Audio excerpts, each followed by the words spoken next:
breast cancer awareness. Series here. They're going to be spreading it out a little bit. Two receivers on the left, one receiver on the right. Shotgun formation. There's the handoff going to the left. Immediately, the Wildcats in the backfield will bring him down. Cole Malinsky on the tackle right there. Great play from Malinsky. Tarek Watson with the run. The tailback for Guymon. Good work by him, the 5'8" freshman. This team is very young. Guymon's team is very young, and Piedmont's experience could capitalize on this.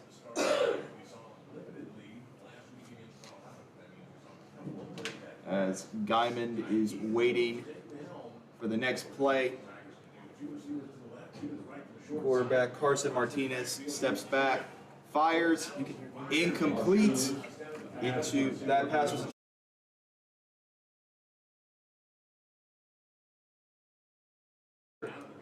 on the play. Just, you got to catch those balls. And credit, Martinez has an arm. We've seen his arm in action before practice as well as during the season. His receivers need to catch the ball. Big third down here, third down and about 13 for the Guymon Tigers. Martinez drops back, fires a mean ball, and it is caught by number 8 at the 49-yard line. Excuse me, number 9, Nash Kaufman, as the Guymon Tigers get the first down on the play. That was a good throw ball by Martinez. Junior, 5'7", 185 pounds. As they waste no time here. Martinez back to throw. Fires a long one, incomplete to number 9, covered by number 11's Johnny Jones. What a play from him. Way to cover that for the Wildcats. Johnny Jones, the sophomore cornerback right there, as it becomes 2nd and 10. 2nd down and 10 now. They're going from the shotgun formation, as there's a flag on the play early on here.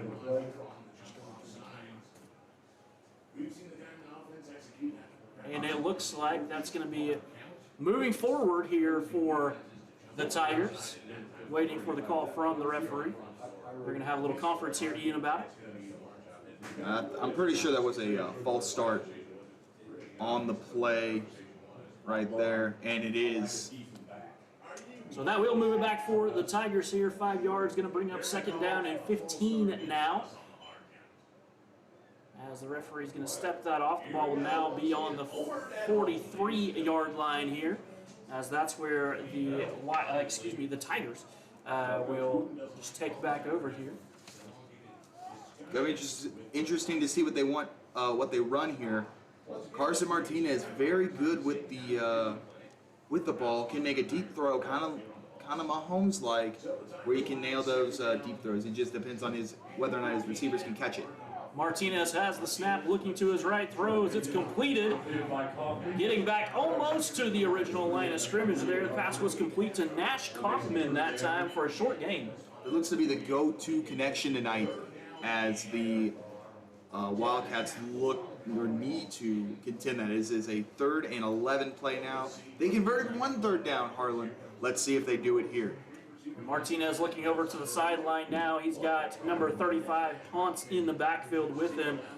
Sophomore, 215-pound running back here. But on 3rd and long, Ian, you're probably going to see a pass. Without question. That's what they've been running, except for the 1 run play on the opening play. Here we go. In the shotgun again, 3 receivers to the left. Here he goes. Martinez throws to the right, looking for the same receiver again. It's intercepted this time. Taken down immediately was Johnny Jones, who came up with the pick. He looks to be cornerback 1 tonight.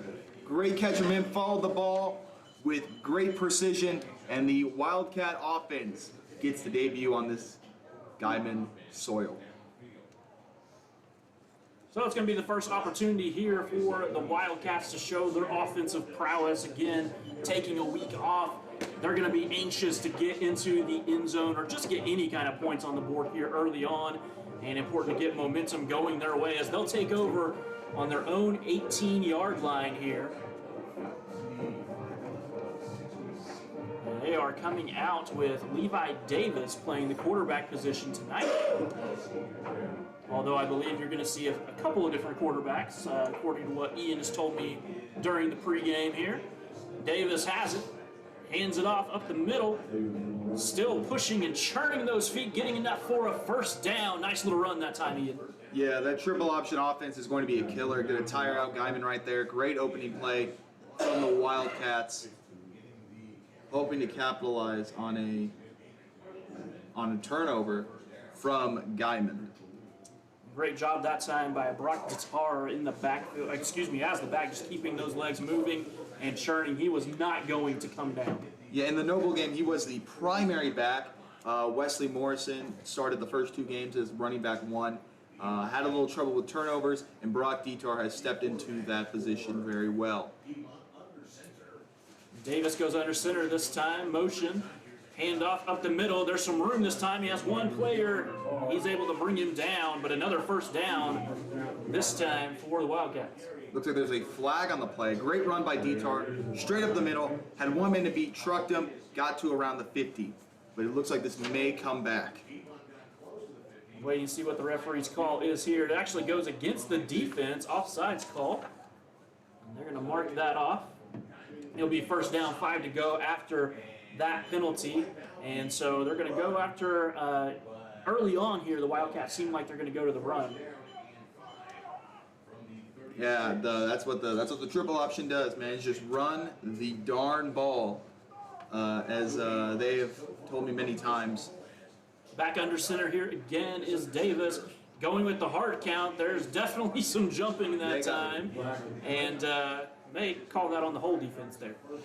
They were jumping around right there. Easy to spot, and it's going to move the chains for another Wildcat first down. And that's a challenge for the Tigers. You do not want to give up yards via penalty. You definitely don't want to give up first downs via penalty.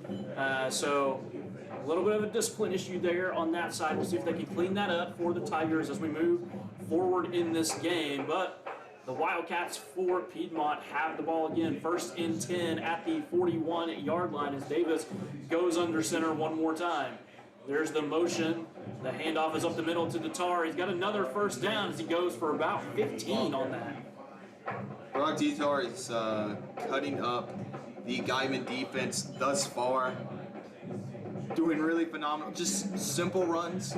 Run to the right, run to the left. Got about 10 yards in that play. Ball spotted the 45-yard line for the Piedmont Wildcats. Well, and a key here as well, Ian, is this offensive line making the push and winning that battle up front as they're back at the line of scrimmage now, ready to make some more things happen as we continue to see under center one more time for Davis here. Brings a running back in motion, but hands it to Tatar. Tatar has some space on the left side. Outruns one defender, has another one to take on at the 5. He's in the end zone. Great run from Brock Tatar. Just simple. And you mentioned earlier about how the offensive line was taking full advantage. This is a very experienced offensive line. Most of them are seniors. Only lost one of their line from the original, from last year. And that was their center. And they've been making the adjustments that they need to all year as Preston Fancher comes on to kick. Fancher getting ready to attempt the extra point here as Tatar gets the first points on the board for the Wildcats with a big-time run. There's the snap. The kick is up. Looks good. It is good. And that is going to be a 7-0 lead here early on for the Piedmont Wildcats in Guymon. We're going to step away for a break for just one moment. We'll be right back.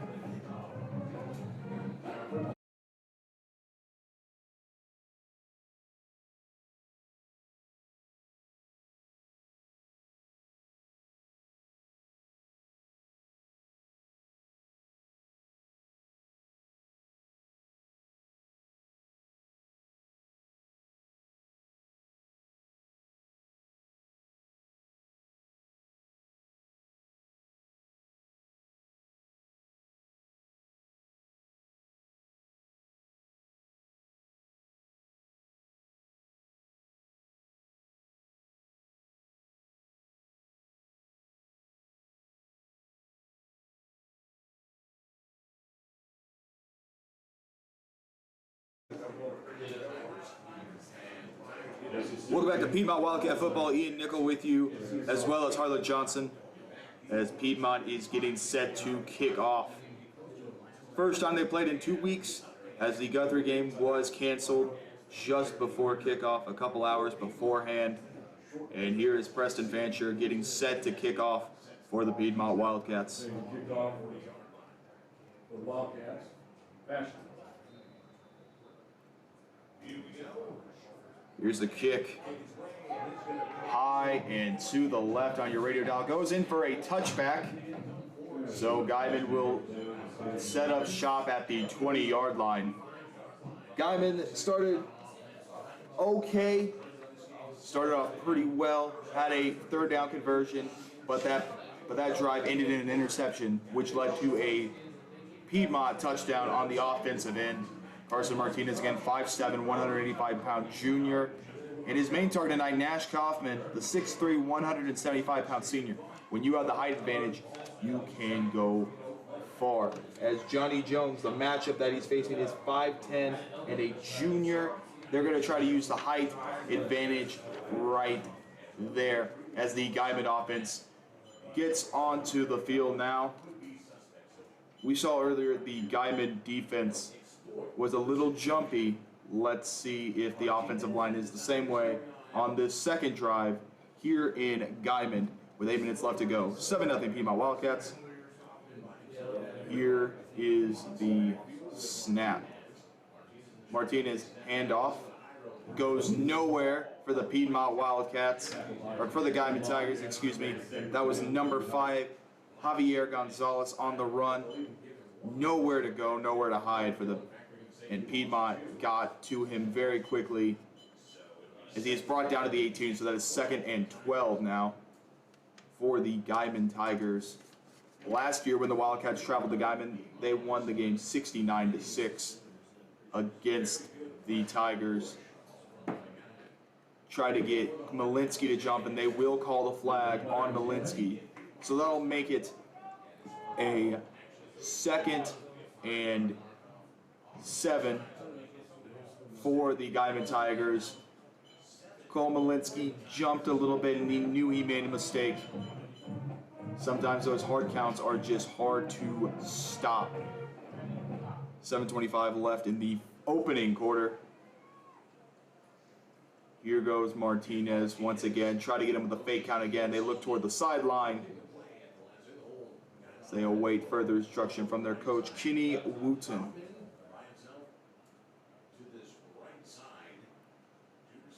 Still waiting. Loses the snap. Fumbles. Nowhere to go. Cameron West tackles him way back at the 27-yard line. Not great execution on that play for the Piedmont Wildcats, as Martinez just let the ball slip out of his hands, recovered, tried to run on a busted play, but the Wildcat defense was there to stop him. 3rd down now. 6:35, almost halfway through the first quarter. The Guymon Tigers look to tie the Wildcats, as the Wildcats have a 7-0 lead. Here comes Martinez. Snaps, fires a pass, booming over, incomplete. Intended for Jesse Seifrin, the sophomore wide receiver, but just was in the wrong spot. And there are flags on the play. We'll see what the flag is on. As we await the referee's decision. The white hat, they're called in a holding on the Guymon Tigers. I believe that penalty will be declined, so that is a 4th down for Guymon as they look to punt. Caden Hendren, who has been dangerous all year for the Wildcats, had a touchdown kickoff touchdown in the Noble game. Had one called back in the El Reno game, as the punter for Guymon is out now, number 99, Javier Cinco. High snap, gets it off in time, and that ball is heading barely toward midfield as Dawson Meta runs away from it, as it goes very slowly to the 48-yard line for the Wildcats. And that's where they will take shop. That's where they will set up for another drive to make this game a 2-possession game with 6:01 left in the first quarter as they get ready to come back out onto the field. Brock Dietar made light work of this Guymon defense earlier. 2 penalties for them as Levi Davis is tying Brock Dietar's shoe.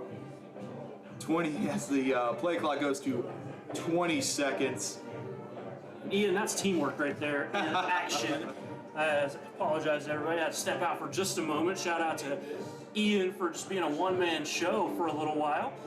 And still trying to work on the shoe here as Dietar is now, it's down to 5, 4. Oh, they're going to go ahead and reset it for him as the referee is making that signal to reset the play clock. Looks like Dietar's got it figured out here. And that'll send Davis back under center, 1st and 10 for the Wildcats here. Man in motion flag flies. Ball was handed off up the middle for a very minimal gain, maybe 1 yard, but we'll wait to see what the flag was here this time around. Came from the official on the near side as he was looking into the backfield, and it's going to be a false start going against the offense. That's going to back the Wildcats up, and it'll be 1st down once again, 1st and 15 this time. And no shoe issues, I don't think, anyways, after all of that on the field this time as they're quickly coming back to the line of scrimmage. Davis again going under center here, Dietar in the backfield with him. Davis giving some information to the offensive lineman to his left. Could be a good sign they're going that way, and we'll see. Here comes the fake motion, hands it to Dietar up the middle, breaks one tackle, goes through. He's brought down, but he gets a large gain there as there's only about 4 more yards to go for a 1st down. Great move right there by Dietar. Fantastic stuff from him. They're making pretty easy work. As I believe Guymon does not have a win on the season.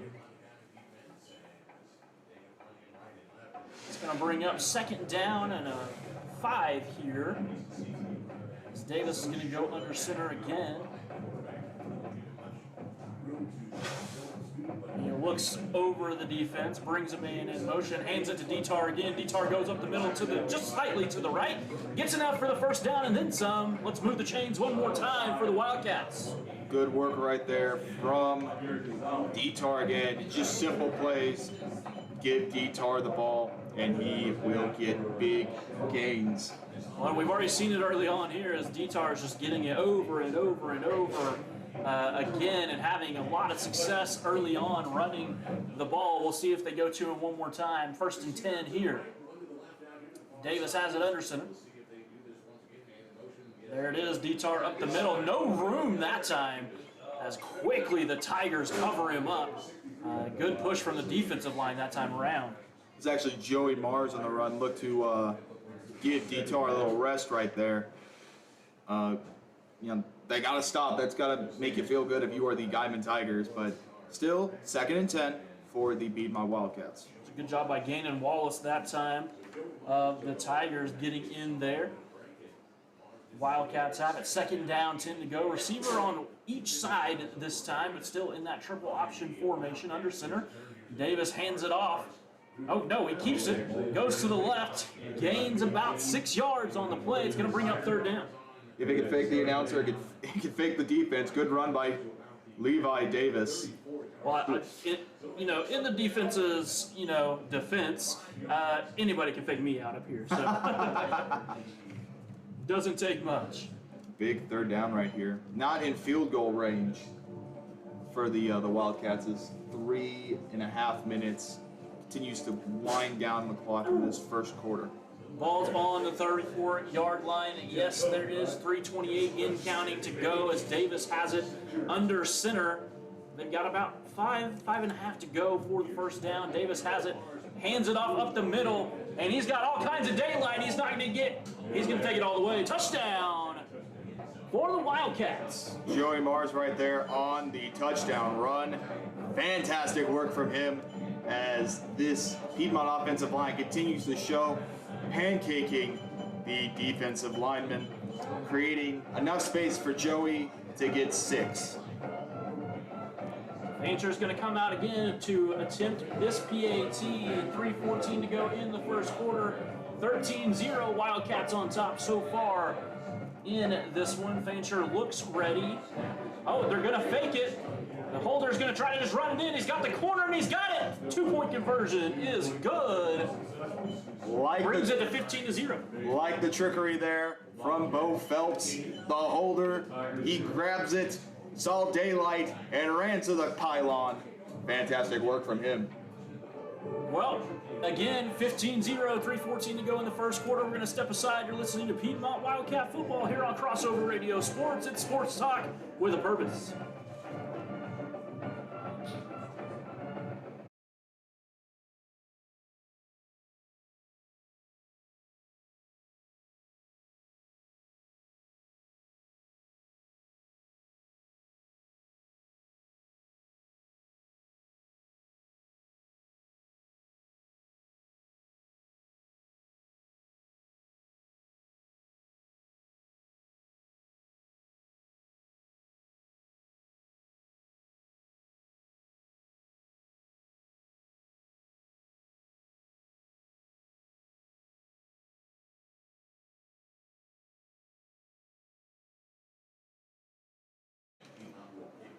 And we are back here in Guymon where the Wildcats are about to kick off to the Tigers once again. Fancher getting the ball here, getting prepared to kick it deep.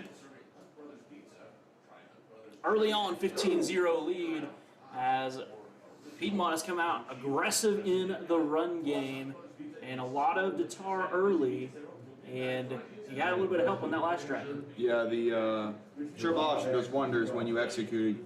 Guymon did not have enough time to practice for this game. It's always hard to prepare for the triple option. There's the kick. It's a longer kick this time. Goes back, it bounces in the end zone. That's going to result in a touchback. And so Guymon will have the football to get another offensive series started here. What do you think they need to do to get something going here, Ian? It's a really important time as they're down 15-0 for the Tigers. Well, definitely think that Martinez is a solid thrower, kind of a gunslinger, if you will. If he can execute on those passes and his receivers can catch it, they can get big runs right there. The run seems to be kind of stifled and kind of trapped. They can't really do anything on the run. Piedmont has contained that very well. It looks like it's going to have to go in the air. Martinez has him out. He's got a receiver to his left, two to his right. In the pistol formation here. Running back comes up now to more of a shotgun look. Keeper by Martinez. Not a lot of room there as he is brought down at the line of scrimmage. Maybe just a little bit of a gain there, but not much to speak of. Trying to fake him out with the fake handoff. Did not work.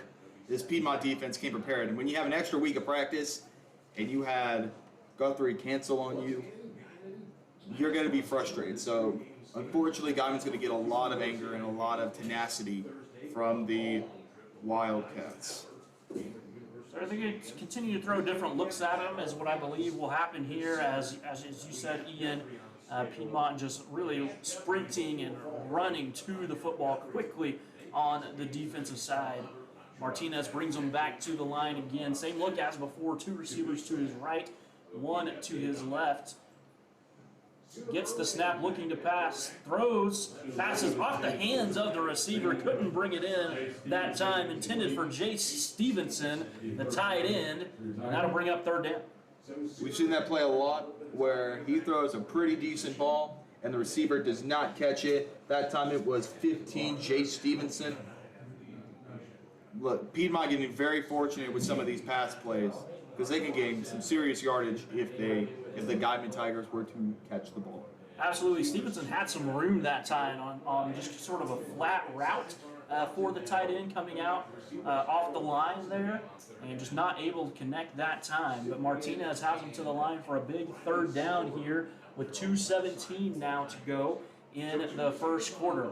In the pistol formation, now two receivers on both sides of the quarterback. Martinez looking to pass, throws the pass a little bit high that time, uncatchable signaled by the referee as they wanted some pass interference that time, it sounded like. But uncatchable, too tall, going towards the sideline, brings up 4th down. Very fortunate for Piedmont that wasn't called a pass interference because he put a little shove on there. Not anything malicious, but still pretty dangerous. Got there with the shove just a little bit early that time, but again, the call was uncatchable. That's why the flag did not come out. It's going to bring up a punting situation for the Tigers here as they prepare for it.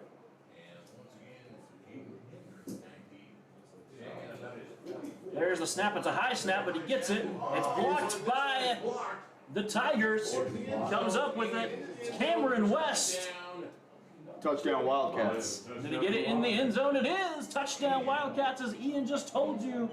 Big time play from special teams. Are getting it from all sides this time. Absolutely. The special teams has been one of the best things that the Piedmont team has to offer. We already saw a fake 2-point conversion. That was supposed to be an extra point. A blocked punt. And we've seen this season several punt returns that have been key to these games. They can do it all on all sides of the ball.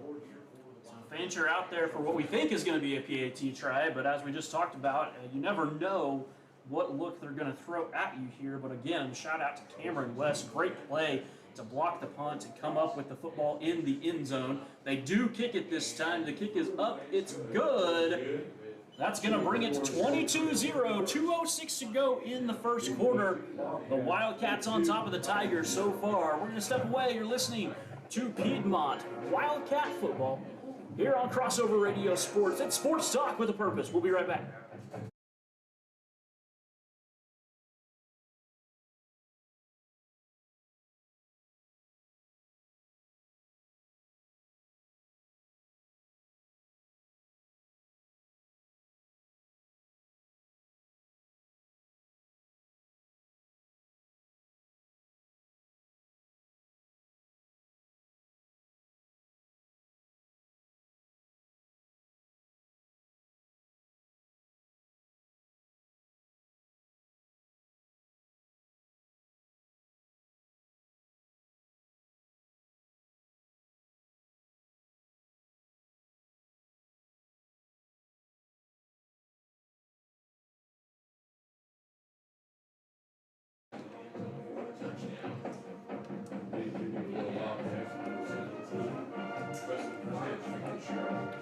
Fancher has it once again, getting ready for the kick.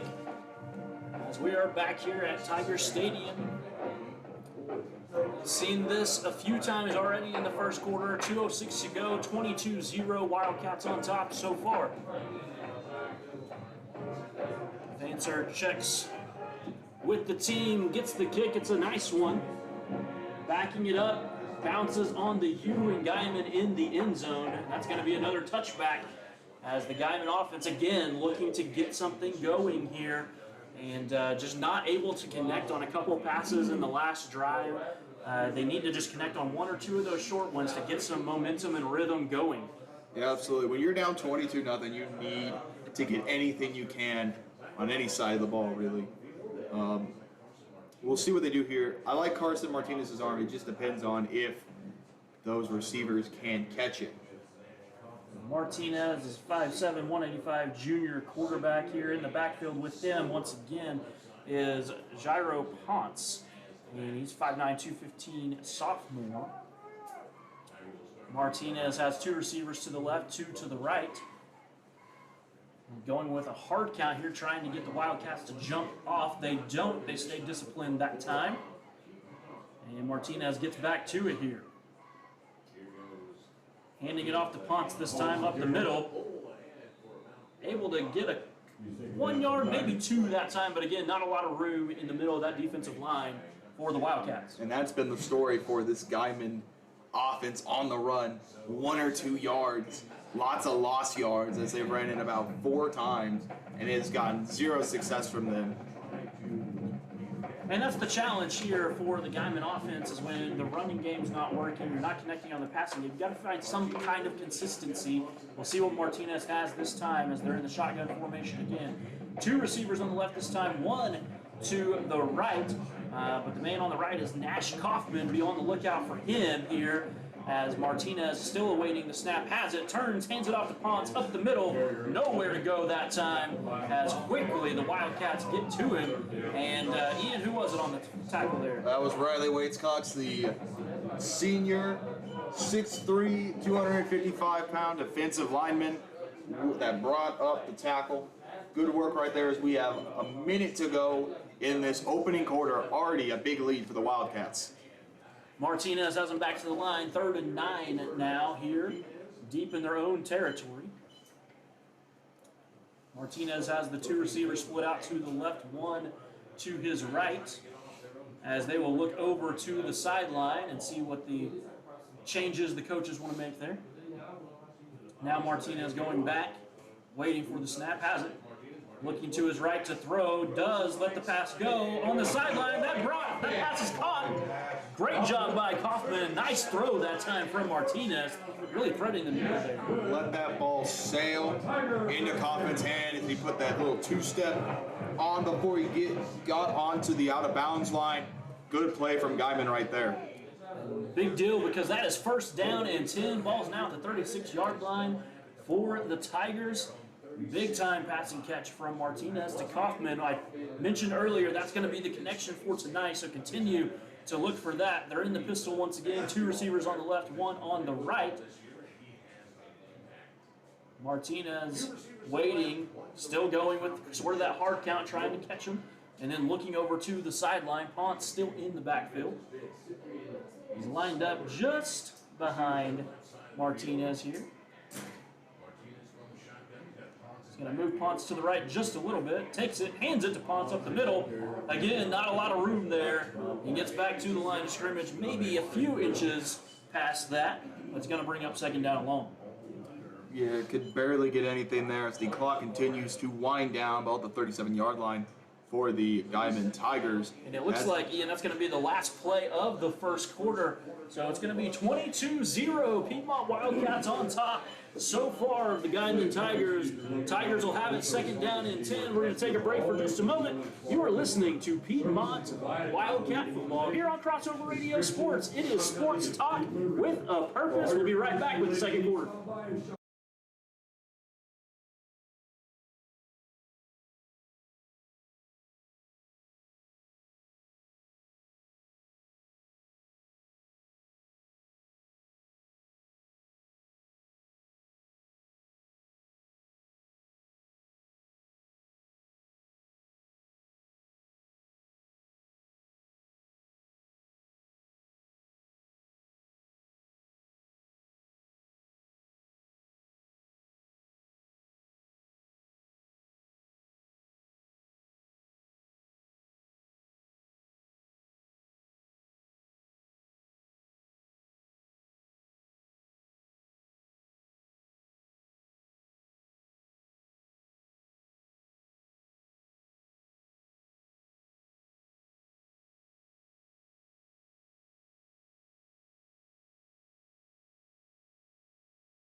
All right, we are back here getting ready for 2nd quarter action.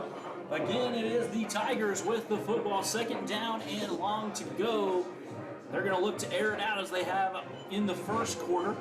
Martinez has them back out, 2 receivers on each side of him this time, spreading out that defense as much as they can. Martinez again going with that same hard count kind of idea, then looking to the sidelines as they're analyzing the defense. Ponce moves up to the left of the quarterback. Martinez fumbles the snap. He tried to jump on top of it. I think he got it. And it's going to remain Tiger football here as there's a little bit of a scary moment for Martinez as he went to catch the ball and just didn't do it. And it did not help that the running back was just on top of the ball and just stood there, making it, very difficult for Martinez to pick up the ball. They escaped making the turnover that time, but it brings up 3rd down and long now as they lost several yards on that. Looks like 3rd and 13 to go now. Coming back out in the pistol formation. 2 to the left, 2 to the right. Martinez looking to pass. He's being rushed. He fumbled it. Piedmont looking to come up with it. They do. Ball was on the ground for the fumble, recovered by number 14 that time. Joey Mars making the recovery, and big time play in the backfield by the Wildcats to force that turnover. And this is what I wonder. Was that a forward pass? Because it kind of the ball just rolled over for Joey Mars. They get the ball at the 29-yard line. Good work from the Wildcat defense, who's come up big with their second turnover on the game. Yeah, great work that time by the defense, getting into the backfield, putting the pressure on the quarterback. Martinez tried to make something happen there, but couldn't get away. Ends up losing the ball, and it rolled so far that Mars able just to jump on top of it. The Wildcats have it now. Under center is Davis. Whistle blows here, and it's going to be a false start going against the Wildcats. That'll back them up. It's going to bring up first down and 15, but they have good field position, but you never like when you have those penalties. Yeah, absolutely. Whenever you have good field position and you have to go back 5 yards on the opening play, does not look great for your offenses. They're a little jittery. They want to get back out onto the field after being off last week and just practicing. So you got a little jitters right there. You got to adjust to those. First and 15, ball on the 44-yard line in Tiger territory. Moves a man in motion. The handoff is to Tatar. He'll take it up the middle. Breaks 1-2 tackles before he is brought down. Looks like he gained about 3 on the play that time. Good work from Tatar right there. He went all the way. Tried to fight for a little more, but he was down as the Wildcats continue their drive. 2nd and 7, so that was about 8 yards. Yep, thank you. I said 3, and then I was like, oh, wait, there was a penalty before, so I didn't calculate that into what I thought. But 2nd down and 8 now, so we'll correct that. As Davis is going to take it back under center here. There is the handoff once again, going to Tatar. He rolled off a defender, he kept on going, hit the spin cycle that time, and he gets the first down run, big time by Tatar. That could have easily been a loss of 2, but Tatar again hit the spin cycle and got extra yardage and moved the chains as they are now in the red zone at the 16-yard line with 10 minutes to go. So they are huddling up here, taking their time, just methodical drives from the Wildcats here in the first half. Each time Davis will bring them back under center. There he's looking to pass, passes to his right. It's up, it is caught. Nice catch that time, going to number 4, Dakota Warrior. What a name. Takeda has the genes. First time we've heard his name called today on the offensive end. Again, stretched out for that ball, stepped in bounds, burst and goal. There's going to be a flag on the play, Ian. Holding going against the Wildcats, so they're actually going to back this up. And that's going to wipe out the nice catch from Warrior that time. But I bet they'll go back to that play at some point because it was there. Yeah, absolutely. He was wide open right there. Good work from him. And now the Wildcats have a wee bit of ways to go. They're at the 26-yard line as Levi Davis goes under center. Davis has it. There's the handoff to the back. Mars takes it up the middle, gets back to almost the original line of scrimmage. That was Braxton Proctor on the play. Number 34. Haven't seen his name called. The sophomore. I think we're going to be using a whole lot of this roster tonight based on the way this game is going, as it is 2nd and 13. So he got about half of those yards back. So 2nd down and long here. They continue to go to the run game. Definitely throwing some different players out there. Obviously confusing the announcer, me. So we'll get it there. We're going to get there for sure. But Davis going under center here once again. Receiver out to the left only. Man comes in motion. There's the ball handed off up the middle. Not a lot of room that time once again. And it was Braxton Proctor again getting a little bit of run here in the first half.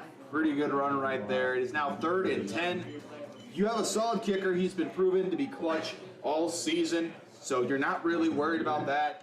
If you could get a couple yards here, maybe the first down. And again, you are up 22-0. Doesn't really matter what you do here as long as you don't cough up the ball or give him a penalty. Well, you say that, but this is not the point. Anytime in the game, you don't want to take the foot off the gas. You want to continue to be aggressive here as they are back at the line of scrimmage once again.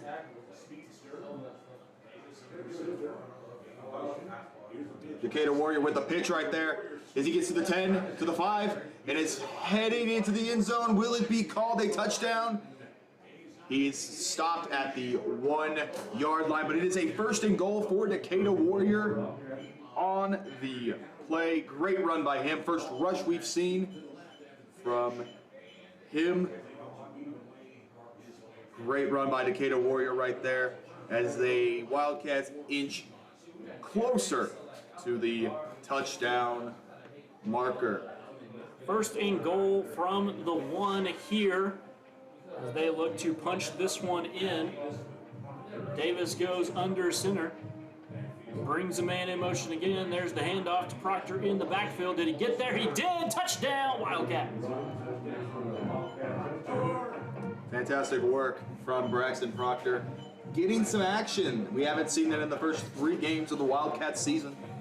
And he's stepping up to the plate here as Preston Fancher and Bo Phelps are set to, well, Bo Phelps is going to hold.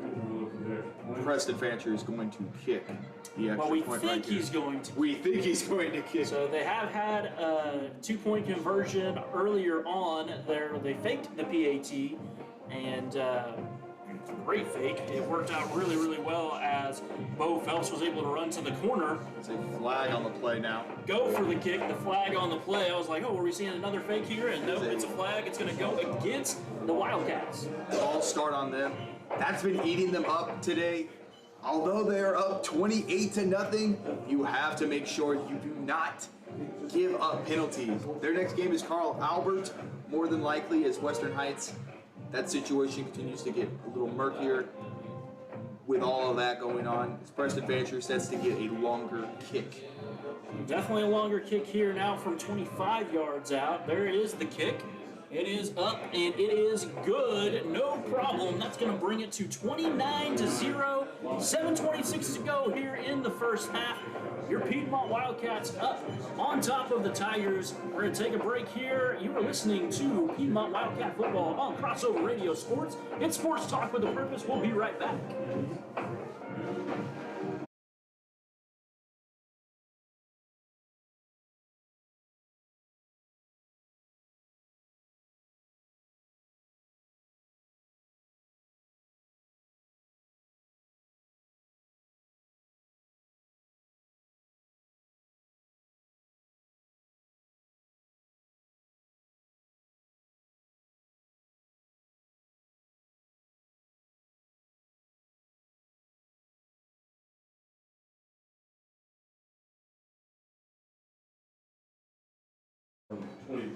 Was a good one. Did you just now? Game at 7 o'clock. And we are back here as the Wildcats get ready for another kick. And it's a great time to just say thank you to our sponsor, Roberts Ranch, for sponsoring Piedmont Wildcat Football. So thankful for all of our sponsors out there. We'll talk more about Rob's Ranch here coming up in just a little bit as Fancher has the football, looking over to the sideline, having a conversation. As again, there's 7:26 to go in the first half. 29-0, Wildcats on top so far.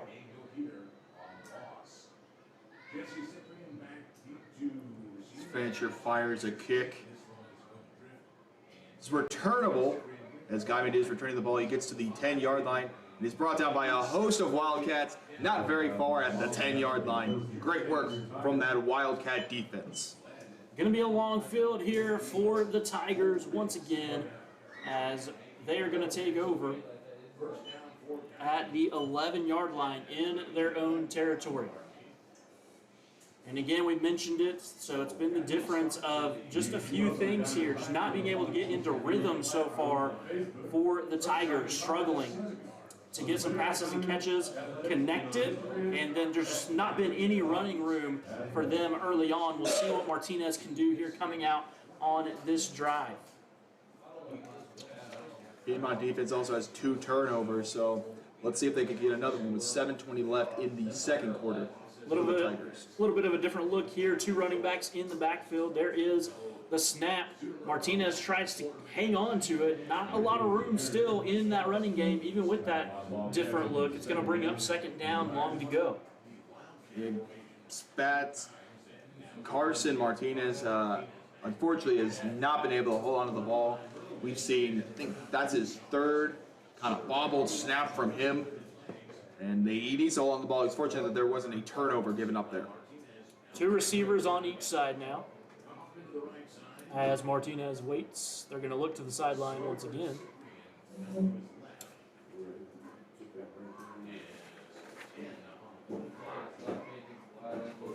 As they're still waiting here, Ponce moves up to the left of Martinez. He's going to throws it to the right sideline. Goes incomplete. Ian, I thought maybe there might be a pass interference call there, but they didn't throw a flag. Yeah, very similar to what we saw with that Cameron West play in the first quarter. Decatur Warrior did the same thing.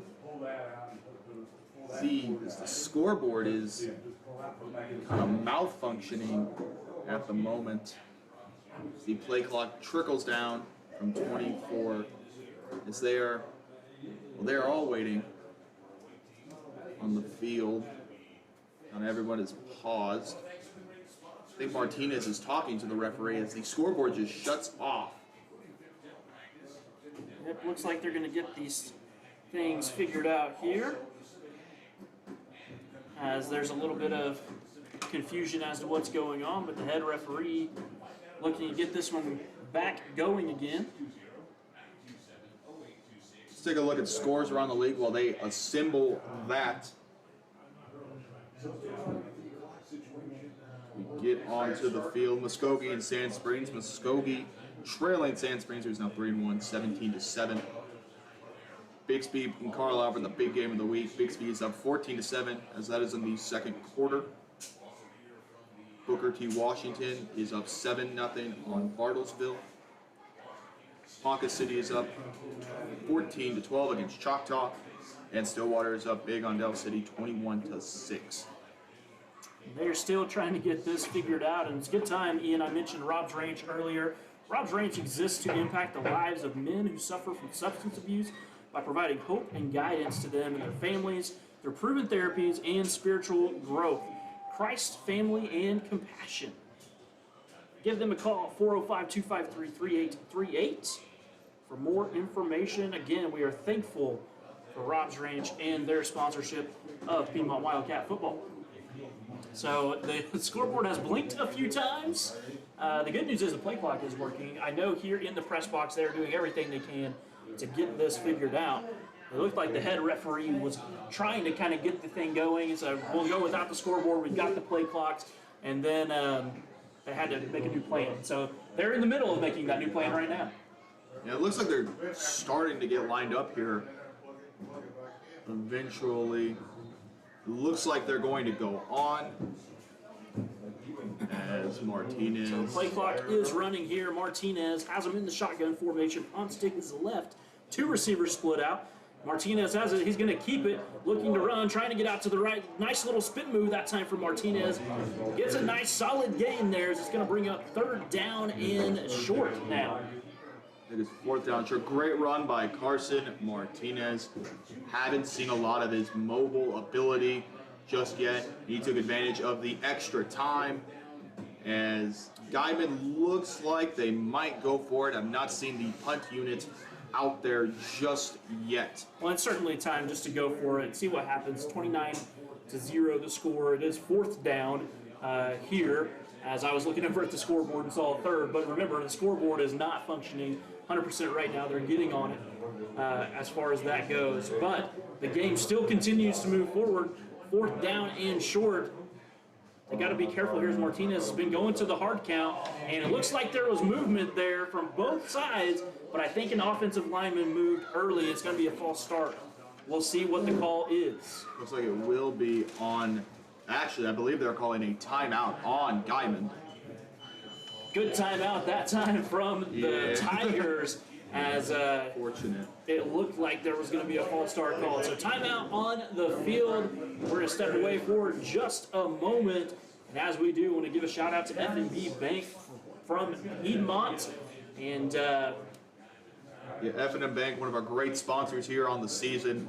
We're grateful that they are a sponsor for us this season. For all your banking needs, go to F&M Bank or fnmbank.com. This is Piedmont Wildcat Football on Crossover Radio Sports and Squirtle TV.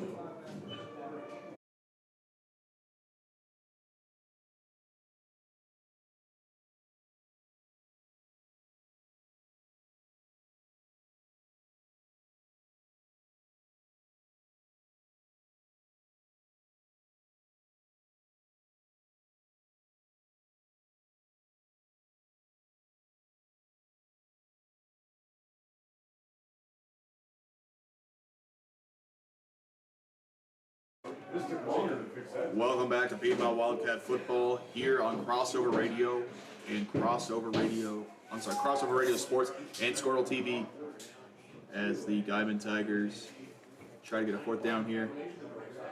Fake play, try to go straight to the running back, and it looks like that'll move the chains for a Guymon first down.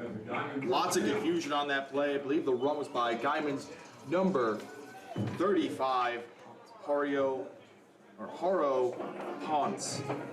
great job by Ponce making something happen that time. And quickly back to the line of scrimmage as there's a little confusion from the Wildcat defense. They look like they can get into position now as the Tigers look over to the sideline.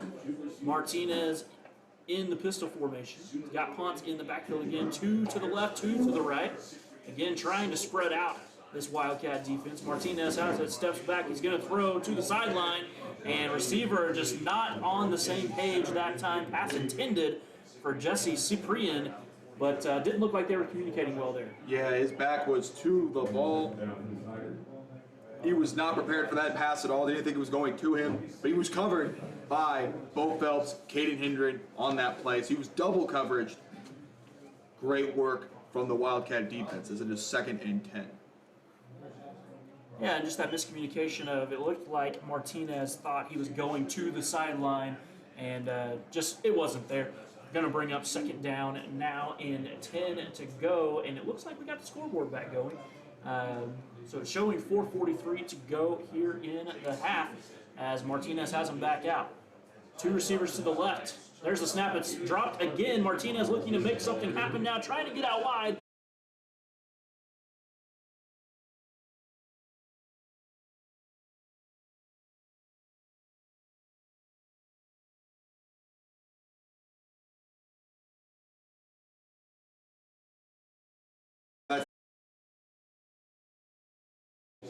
It is 30-yard line, plenty of yards to go. So 3rd down now, and it looks like 3rd.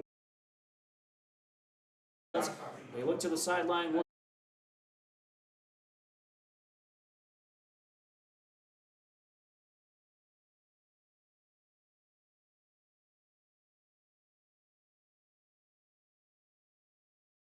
Side throws the pass up, no good. Nice defense that time from the Wildcats. Johnny Jones making the play to knock that ball down. He's been making life very hard for the Putnam City, or the Guymon receivers, excuse me. Riley Slover, the 6'3", 160-pound sophomore, could not hang on to it. And 11 beat 11 right there. Piedmont and Guymon. Johnny Jones, what a heck of a play. And the punt unit is out now. Caden Hendren is in the backfield. So another 4th down opportunity here. This time it does look like they are going to punt it away. The ball is on the 20-yard line. There's the snap.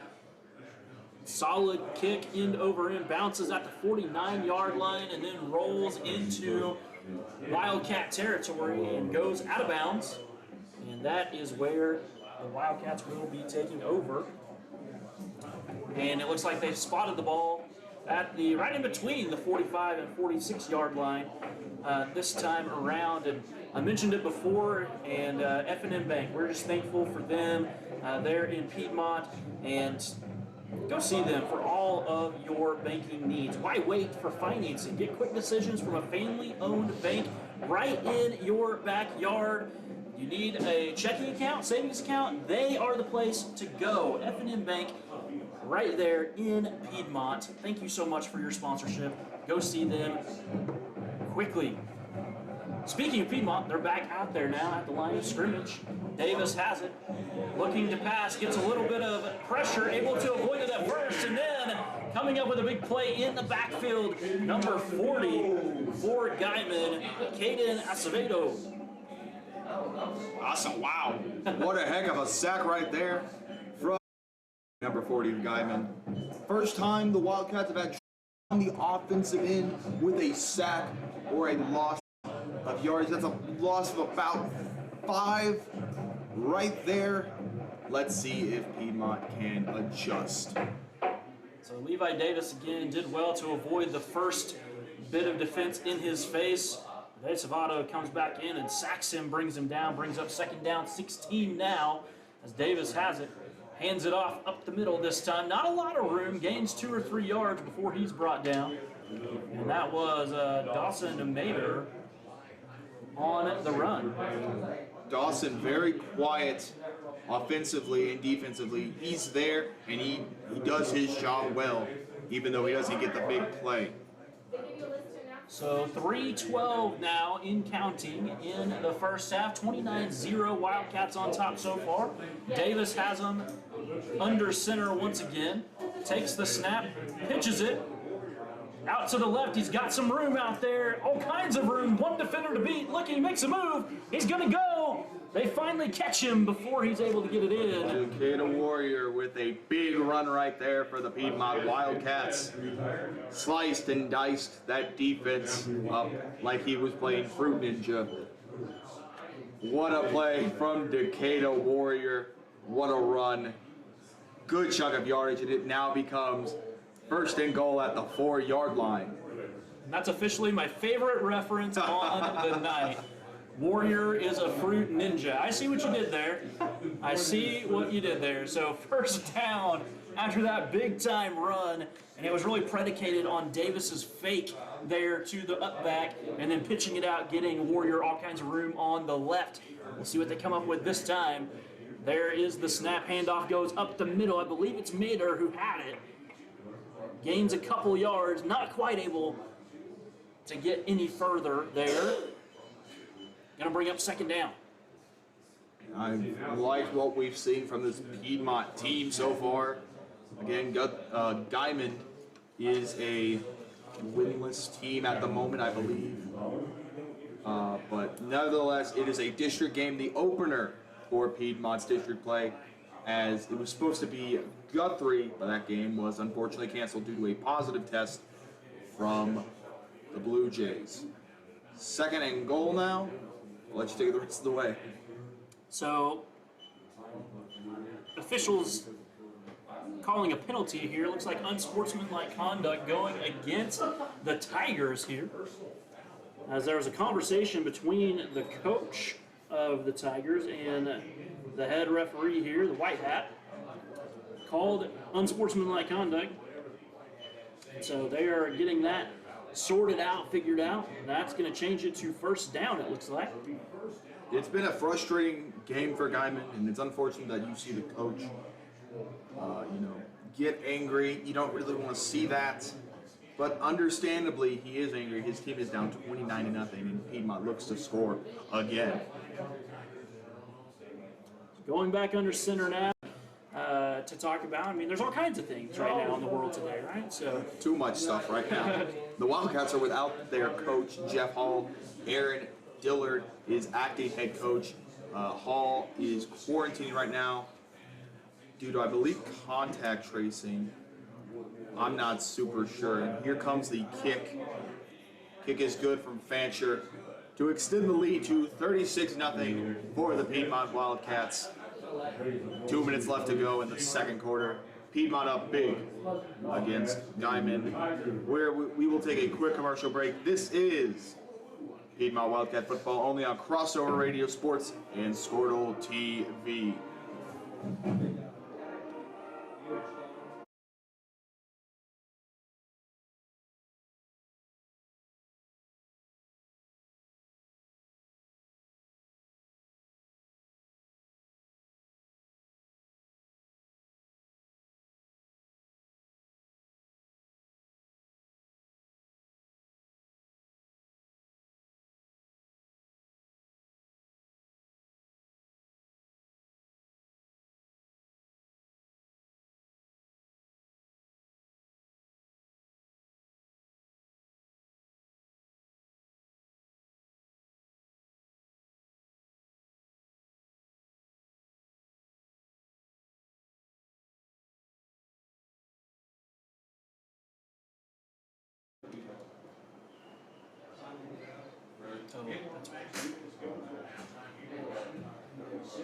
So the flag we saw earlier getting addressed here on the kickoff. So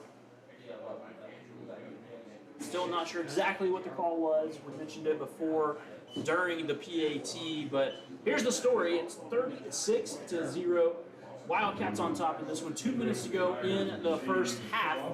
And Fancher's going to have to kick it a really long way this time because of the penalty yardage. It looks like that penalty was on Piedmont, but considering that the Guymon offense has done close to nothing, I don't think the Piedmont defense is worried at all.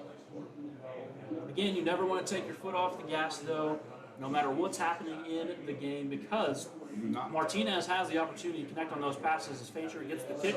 It's kind of a squib kick. Bouncing, still not being fielded, finally fielded at about the 10-yard line. Jumps around, not a lot of space to go, but brings it up to the 21-yard line, and that's where the Tigers will have it. That was a wobbly kick. Very surprised by that. They only got it to the 21-yard line. They let that ball bounce a little bit. So it's going to be 1st and 10 here as both teams go over to their own sidelines to talk over the strategy for this ensuing drive. So far, so good, Ian, for the Wildcat defense. Yeah, absolutely. It's been great work from them. 2 turnovers, multiple fumbles, not necessarily forced, and they've been covering the wide receivers very well. They're going to have to continue to do that as, again, they're coming out in the pistol formation. It's their mainstay for Martinez. 2 receivers on each side, running back in the backfield with him. As Martinez looks to pass, throws it to the right-hand side. It is complete.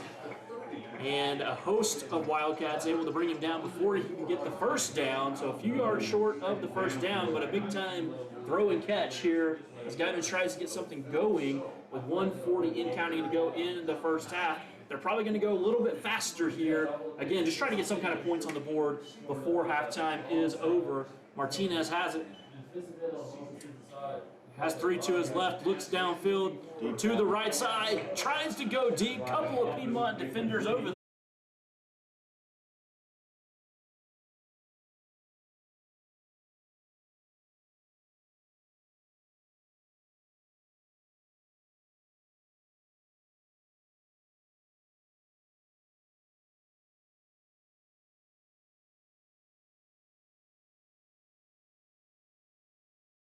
Receivers to the left, 2 receivers to the right. 3rd down and short, 3rd and 1, 1:22 to go. Clock is stopped because of the incomplete pass. Martinez has it, looks downfield. He's going to throw. It's just a little bit high. Went off the fingertips of the receiver. Incomplete. Brings up 4th down.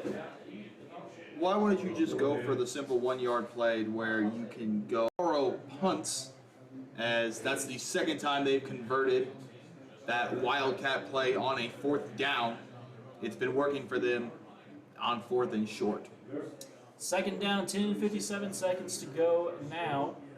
Martinez has it. Punts to his left. He has it, a little bit of time throwing, trying to go deep, gets one hand on it. Does Daniel Kaufman on the intended receiving end. They're not able to bring it in, just gets one hand on it, falls incomplete, third down. Yeah, looked like a very good play. Only got one hand on it though. You got to protect that ball. You got to make sure that you catch it. Not a great effort from Kaufman. She's really just trying to find it in the air, I think, that time, and just got a little turned around as Martinez has him back again. Two receivers on each side, Ponce to his right. They're going to look over at the sideline. They have time with the clock stopped at 52.5. Play clock now down to 10 seconds in counting. Martinez looks across the offense, looks across the field, 5 seconds on the play clock now. Ponce moves to the right. Martinez has it. He's going to screen to Kaufman. Kaufman has it. He's got a little bit of room. First down as he gains 12 yards on the play. Nice pass and catch that time on the nice play call for the screen pass to Kaufman. That screen pass that's the first time they've run that, and it's worked. I wonder if they'll go to that again as... They're going quick here, Ian, as they get the chains reset and immediately go. They're going to go to Kaufman again. Long this time. Goes up for it, and it's intercepted that time by the Wildcats. Big time play.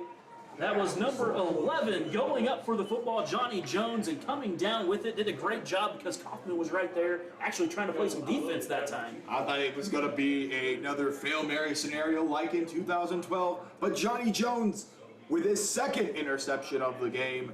Fantastic work from him as the Wildcats will more than likely take a knee here because there is no further damage that needs to be done with only 35.6 seconds left in the first half.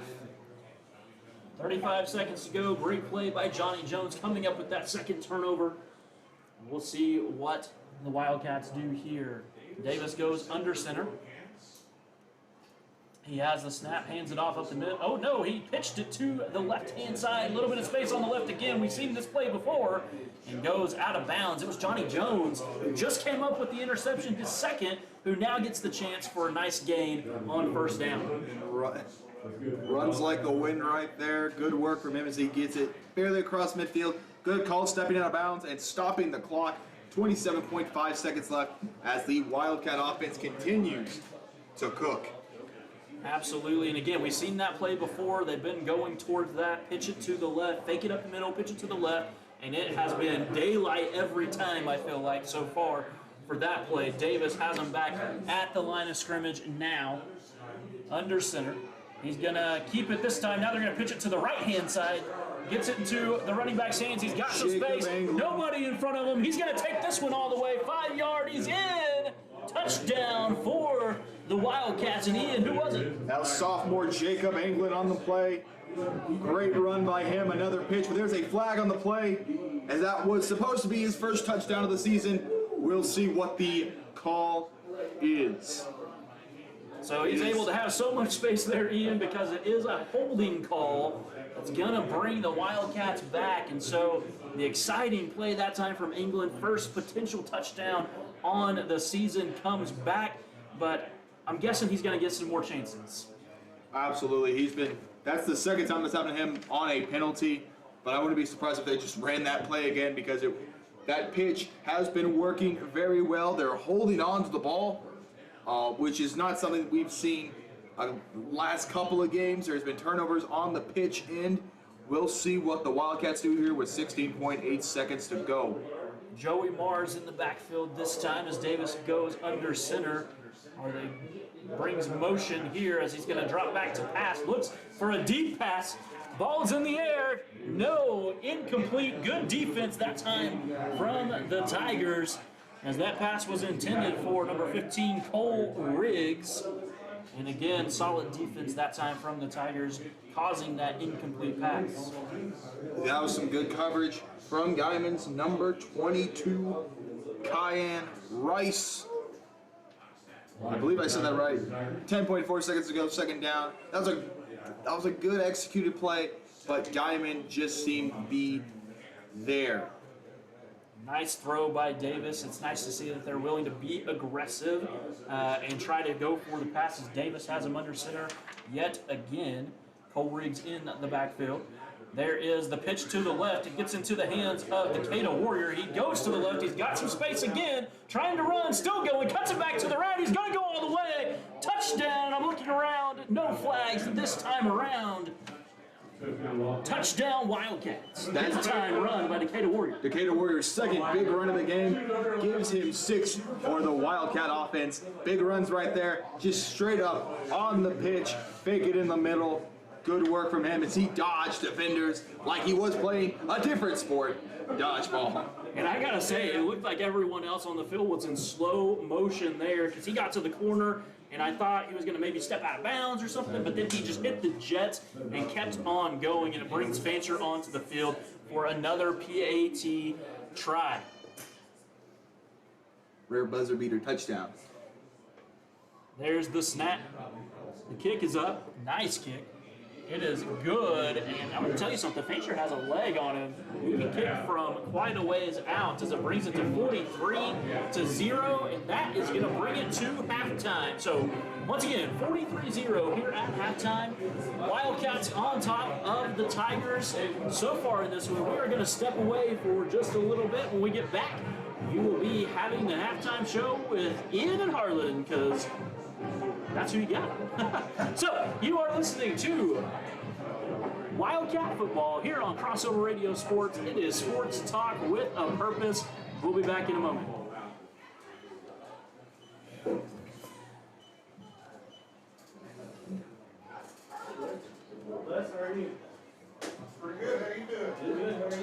Support your school's booster club and get your business in front of thousands of potential customers. Talk about a win-win. Advertising packages start on this streaming station for less than $10 a game. Call 405-726-0835 or email adam@squirtle.com right now for more information.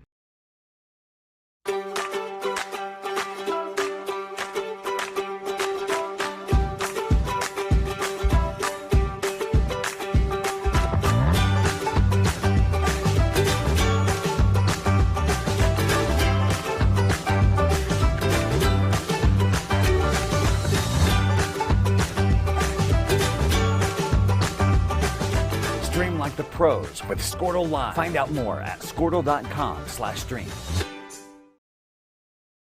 Score that perfect design at Touchdown Graphics just north of the curve in Pond Creek. They offer screen printing and embroidery on t-shirts, shorts, hoodies, and more. Show your spirit for your school, team, club, or special event with a custom design from Touchdown Graphics. Call 580-532-4579 or see them online at touchdowngraphics.com. Touchdown Graphics. It's good. At Maples Nixon Diesel Horse, we've helped a lot of people, and our goal was to treat each and every person like a friend. And as a friend, we've got your back, always. We understand what you're going through. Being lawyers is what we do, but it's not all that we are. We care. We'll stand beside you throughout the entire legal process, not just as lawyers, but as your friends. We are Maples Nixon Diesel Horse, and we are here to help.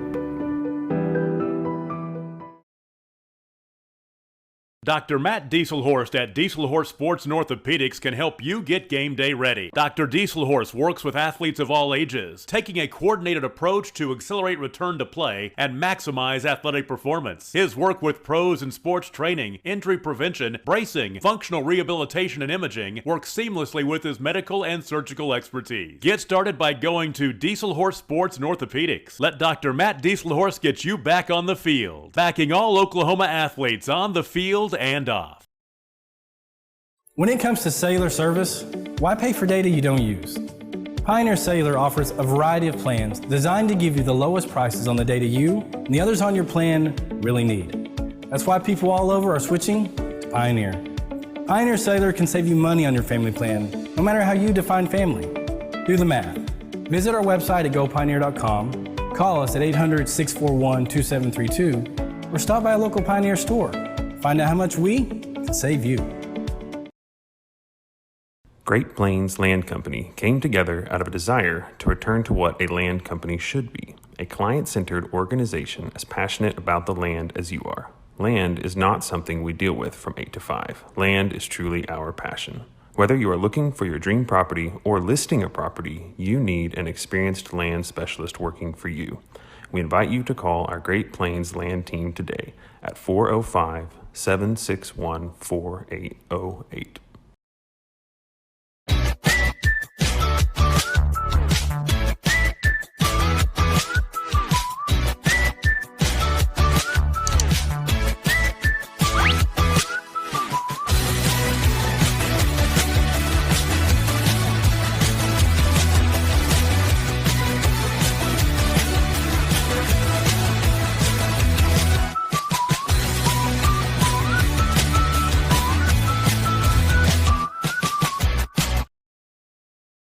Allegiant Marketing Group produces inbound lead generation for our clients through integrated traditional and digital campaigns. We continuously develop new strategies, tactics, and productive efficiencies so you can reach your target market and get a measurable return on investment. This fast-paced world demands for your products and services to be presented at the moment your buyers need them. Targeted and innovative marketing creates your success. Call AMG today, your marketing partner.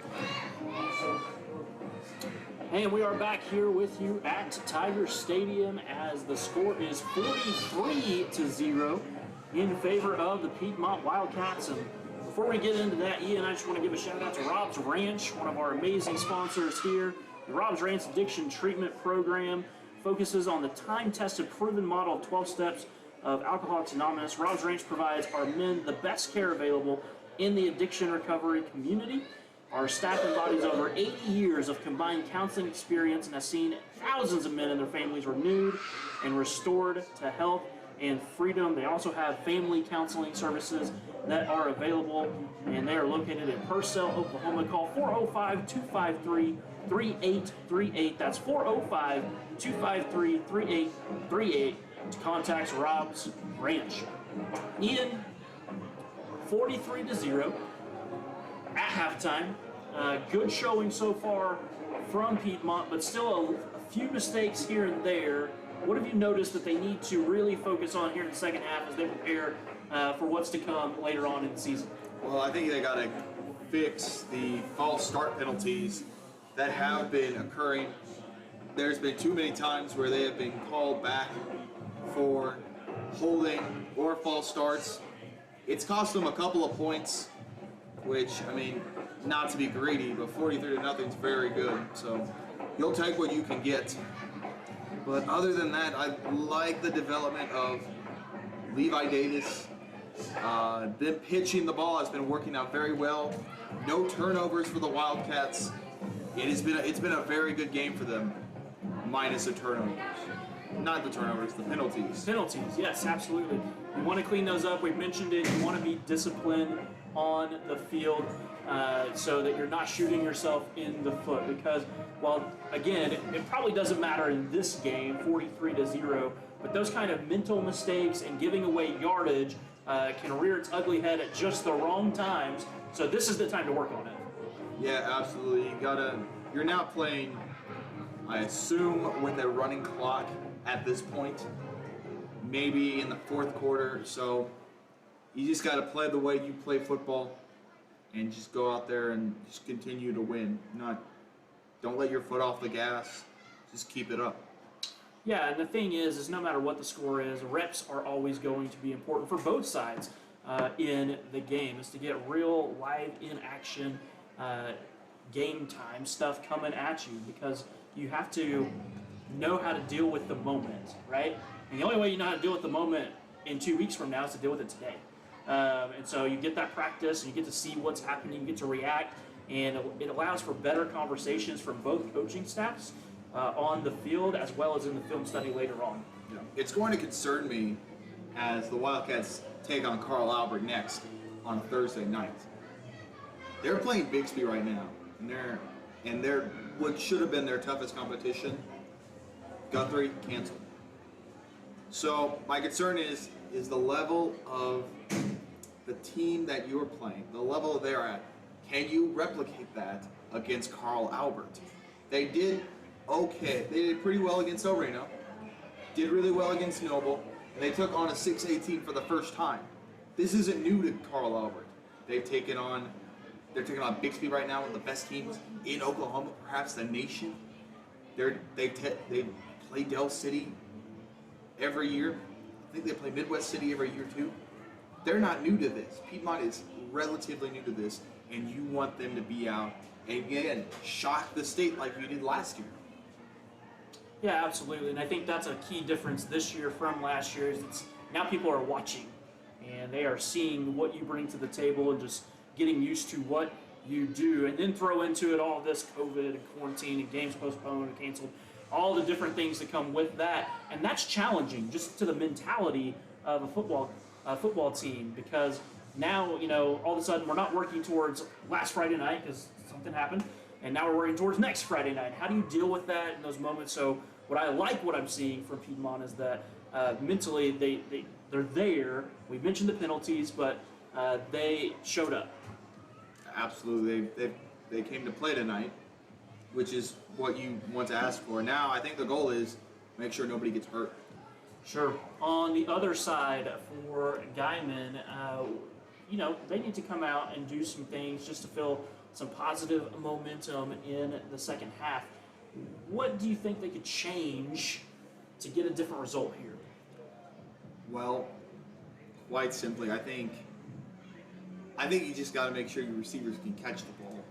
I like what they were doing with the screen passes. I want to see more of those because they were very effective. With the one screen pass, I got 12 yards. I thought that was very effective for the Tigers. I like Carson Martinez's arm, but that Piedmont defense is tough, and they've been giving him fits. He also needs to hold on to the ball because there's been several plays that have been busted because he has failed to hold on to the ball. Yeah, there's been a little bit of problem on the snap there, either being a little bit high or he's just not catching it, and it's caused the turnovers that we've seen, at least the fumble turnovers, and so just need to really clean some of those things up. But as you mentioned, Martinez has a great arm, and being able to air it out, and he's got a great weapon in Kaufman on the outside. So in the second half, I really look for that connection to continue and to even get some others involved in that passing game. We saw one completed pass to Jay Stevenson at the tight end position in the first half, and I look for that to continue forward as well. As do I. It's going to be very interesting to see who he can target and if they can catch. And also, how about a couple of new kind of running backs? We saw the Decatur Warrior get a touchdown on a big play. Jacob Englund, can go for big yards. We did. But then he got called back. Yeah. But we've seen him do it, is the point. Joey Mars can do it to you up the middle. Brock Dietar, we saw very early on. All of them can make plays on both ends. We saw the pitches. They can get to the outside very well. Absolutely. And let's not leave out like the man, myth, and legend, Johnny Jones, right? Coming up with 2 interceptions on the defensive side, and then coming right back in the very next offensive play, getting the pitch to the outside and getting a really nice gain out of that. And so just playmakers all over the field for the Wildcats tonight. He's been showing up very impressively tonight, just a junior. Again, he's 5'10", and he's covering a 6'3" guy. He's already got 2 interceptions on him. That's pretty darn impressive, if you ask me. That takes a lot of grit. Absolutely, and it shows that he is watching for the football. He's looking into the backfield at the quarterback's eyes and reading where he is going with it. He's in the right place at the right time, and that's exactly what you want to see from him. Right now, we're going to step aside for just a moment, and when we get back, we will bring you some scores from around the state of Oklahoma. But you're listening to the halftime show here in Guymon, and you are listening to the Piedmont Wildcat Football, brought to you by Crossover Radio Sports. It's sports talk with a purpose.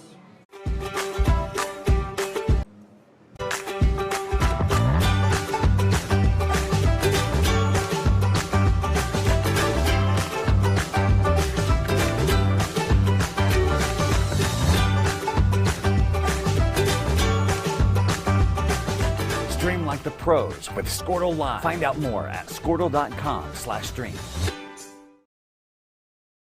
Score that perfect design at Touchdown Graphics just north of the curve in Pond Creek. They offer screen printing and embroidery on t-shirts, shorts, hoodies, and more. Show your spirit for your school, team, club, or special event with a custom design from Touchdown Graphics. Call 580-532-4579 or see them online at touchdowngraphics.com. Touchdown Graphics. It's good. At Maples Nixon Diesel Horse, we've helped a lot of people, and our goal was to treat each and every person like a friend. And as a friend, we've got your back always. We understand what you're going through. Being lawyers is what we do, but it's not all that we are. We care. We'll stand beside you throughout the entire legal process, not just as lawyers, but as your friends. We are Maples Nixon Diesel Horse, and we are here to help. Dr. Matt Dieselhorst at Dieselhorst Sports and Orthopedics can help you get game day ready. Dr. Dieselhorst works with athletes of all ages, taking a coordinated approach to accelerate return to play and maximize athletic performance. His work with pros in sports training, injury prevention, bracing, functional rehabilitation, and imaging works seamlessly with his medical and surgical expertise. Get started by going to Dieselhorst Sports and Orthopedics. Let Dr. Matt Dieselhorst get you back on the field, backing all Oklahoma athletes on the field and off. When it comes to cellular service, why pay for data you don't use? Pioneer Cellular offers a variety of plans designed to give you the lowest prices on the data you and the others on your plan really need. That's why people all over are switching to Pioneer. Pioneer Cellular can save you money on your family plan, no matter how you define family. Do the math. Visit our website at gopioneer.com, call us at 800-641-2732, or stop by a local Pioneer store. Find out how much we can save you. Great Plains Land Company came together out of a desire to return to what a land company should be, a client-centered organization as passionate about the land as you are. Land is not something we deal with from 8 to 5. Land is truly our passion. Whether you are looking for your dream property or listing a property, you need an experienced land specialist working for you. We invite you to call our Great Plains Land team today at 405-761-4808.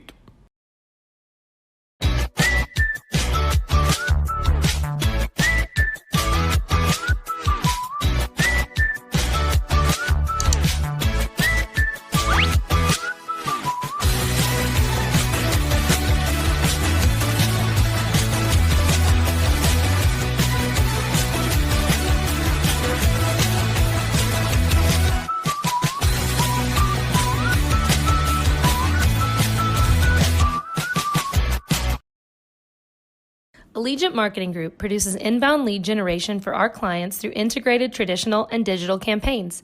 We continuously develop new strategies, tactics, and productive efficiencies so you can reach your target market and get a measurable return on investment. This fast-paced world demands for your products and services to be presented at the moment your buyers need them. Targeted and innovative marketing creates your success. Call AMG today, your marketing partner.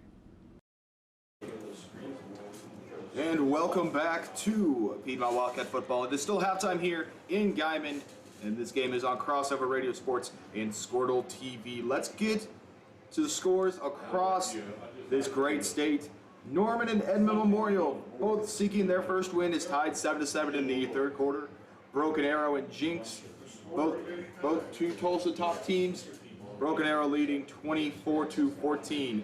UConn, the home of fellow Crossover Radio Sports broadcaster Jacob Major, they are up on Enid 28-10. And I can just tell you, he is excited about that at home, and he may be listening to us right now. So the Fighting Jacob Majors is what I call the UConn Millers. Owasso, yeah, good for him, man. Best start they've had in a while. Owasso, the number one team in 6A Division I, is leading Norman North 13-7 at halftime. Moore and Edmond North is all tied up at 7-7 at halftime as well. Edmond and Westmore play Saturday, and earlier in the week you had Mustang and Southmore play. Mustang won last night 50-36. And on Monday, Edmond Santa Fe defeated Edmond Memorial 46-20. They look to get back at it on Saturday against Westmore. Look to get their record above 500, the Santa Fe Wolves. In 6A2, you have Stillwater up on Dell City 27-3. And that great running back in Stillwater, Quantrell Walker. He's doing great things over there at Stillwater. Booker T. Washington is leading Bartlesville 27-0 at halftime. And then the main event of the week, Bixby is taking on Carl Albert. Bixby up by 14 at halftime. Muskogee down by 3 against Sand Springs, 17-14. That game is also at halftime. Halftime as well, Ponca City and Choctaw. Choctaw up 20-14 over Ponca City.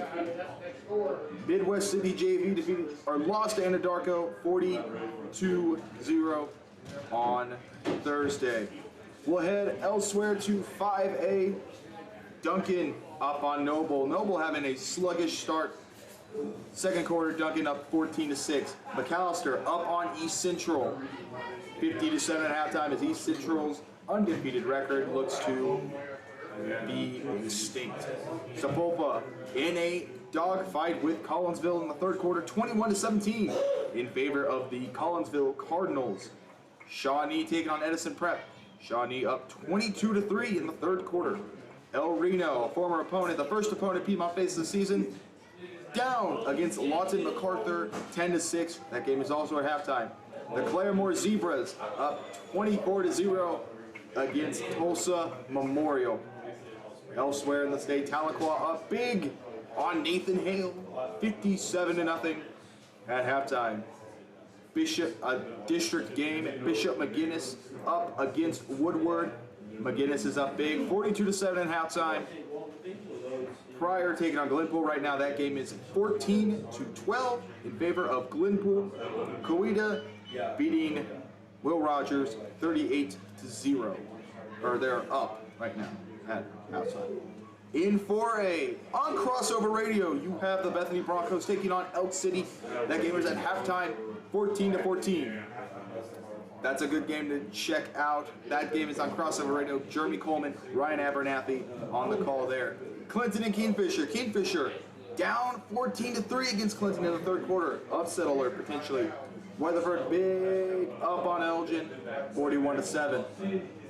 Hara is taking on Cushing, 14-14 all over there. Big absence from the schedule as both Putnam City Schools and Oklahoma City Public Schools have canceled their games for this week. Grove and Catoosa. Grove is up 45-0. That game is in the third quarter. Cleveland and Miami. Not Miami. That's a different Miami playing tonight, and that's a different sport as well. 41-6, Cleveland over Miami, third quarter. Tecumseh taking on Tuttle. Tuttle up big, 33-7. 3 minutes left in the third. And the defending state champ, Poto, or Patau, I think it's Poto, taking on McLean 20. They're up 20-12. And Wagner, home of one Harlan Johnson. They're up against Bristow tonight, 21-7 in the fourth quarter. Go Bulldogs. Well, that'll do it for halftime. We will take a quick commercial break as both teams are ready to get out on the field. This is Piedmont Wildcat Football, only on Crossover Radio Sports and Squirtle TV.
And we are back here. It is winding down halftime. Team's about to come back out now. Get ready for the kick. 43-0 is the score here as your Piedmont Wildcats are on top, getting ready for the third quarter start. And just want to give a shout out to a sponsor, F&M Bank, right there in Piedmont. How would you like your checking bonus? Introducing our new bonus select account.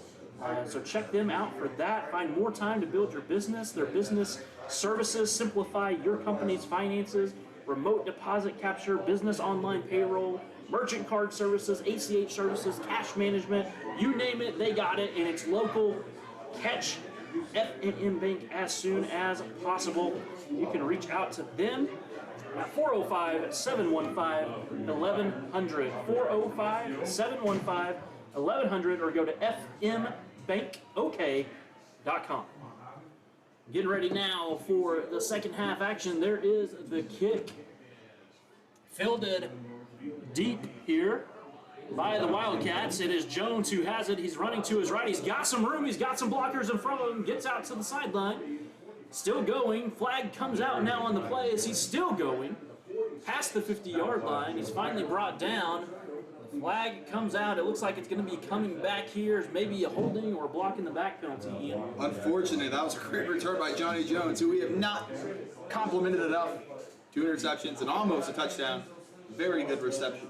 Very good return right there. It is a block in the back.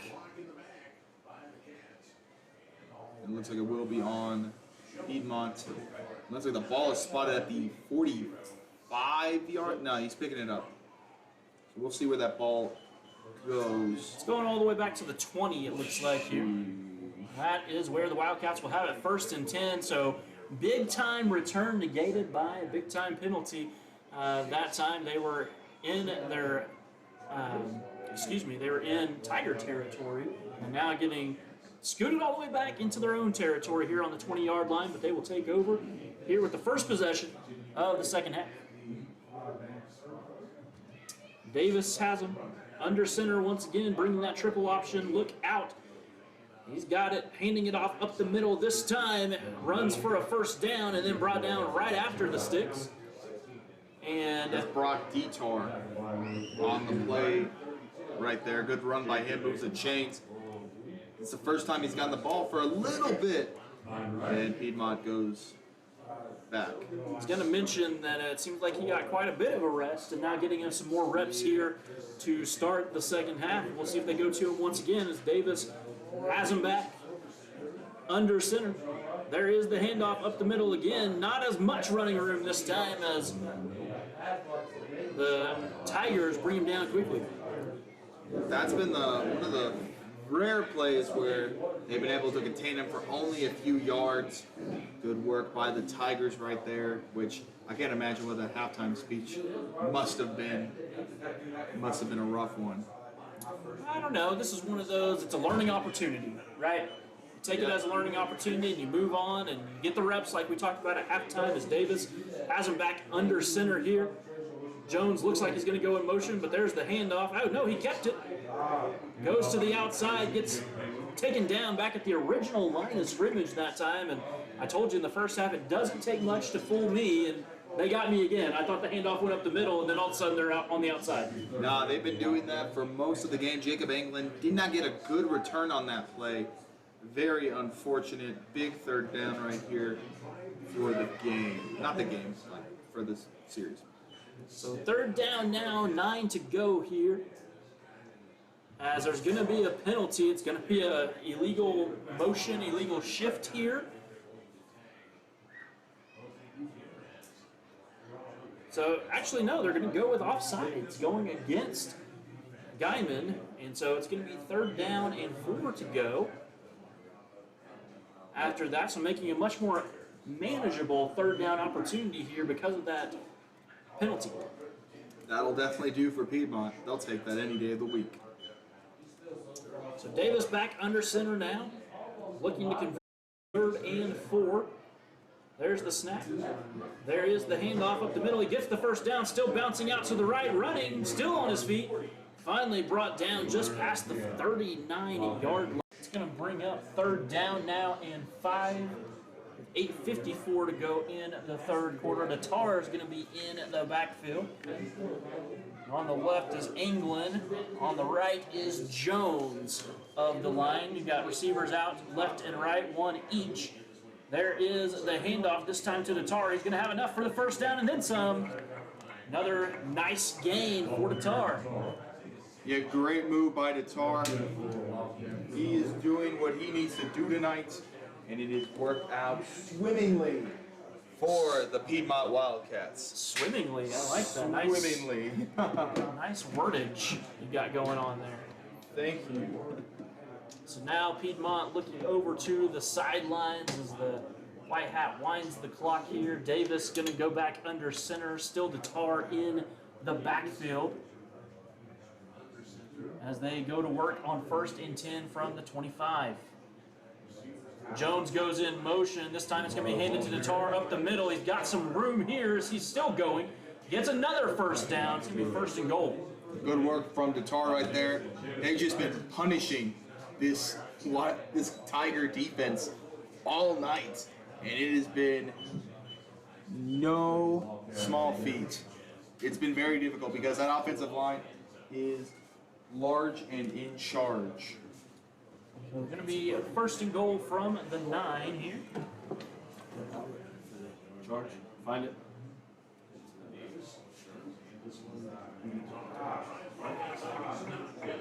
Tatar gets the ball. He's brought down in the backfield. This time, that one didn't work out. Going to bring up 2nd down and longer to go.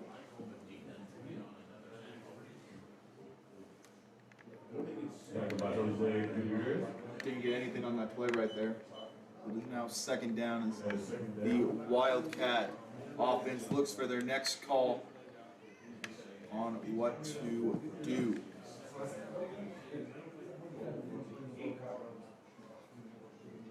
Davis under center. Davis to Brock Detar, and he is very close, not quite there. He's at the 2-yard line for a 3rd and goal for another Wildcat touchdown potentially.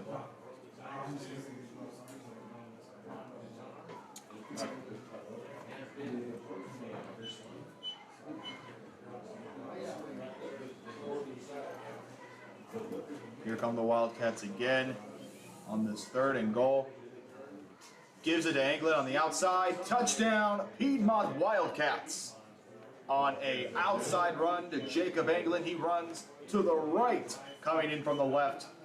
And that works like clockwork for the Piedmont Wildcats as they now lead 49-0 with 6:52 left in the 3rd quarter.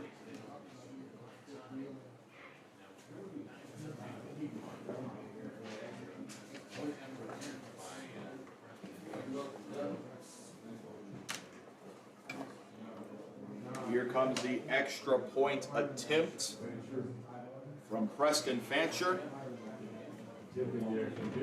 He looks to kick again. He's getting set. The snap high, and the kick is still good. And the Piedmont Wildcats have put a 50-burger up on the Guymon Tigers. We will take a quick commercial break. This is Piedmont Wildcat football, only on Crossover Radio Sports and Squirtle TV.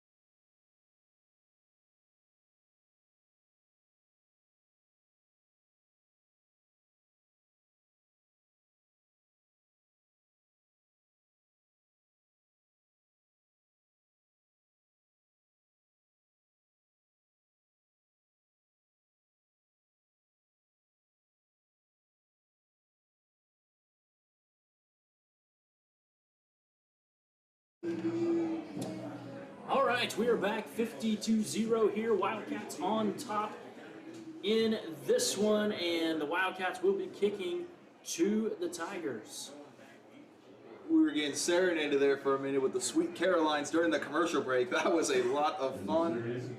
They brought in a little bop, bop, bop. That's what the Piedmont offense has been doing, though. Just Shout out to score. the crowd here, though, Ian, as we got a solid crowd on both sides of this. As the kick is off, it's going to go into the end zone, resulting in touchback, but even if you could show that visitor side on the camera if you're watching via Squirtle, we've got a solid gathering here that made that 4-hour trek to watch their team. So shout out to the fans and the crowd. Great job on that. And as the Wildcats come back onto the field now, I want to give a shout out again to our sponsor, Rob's Ranch.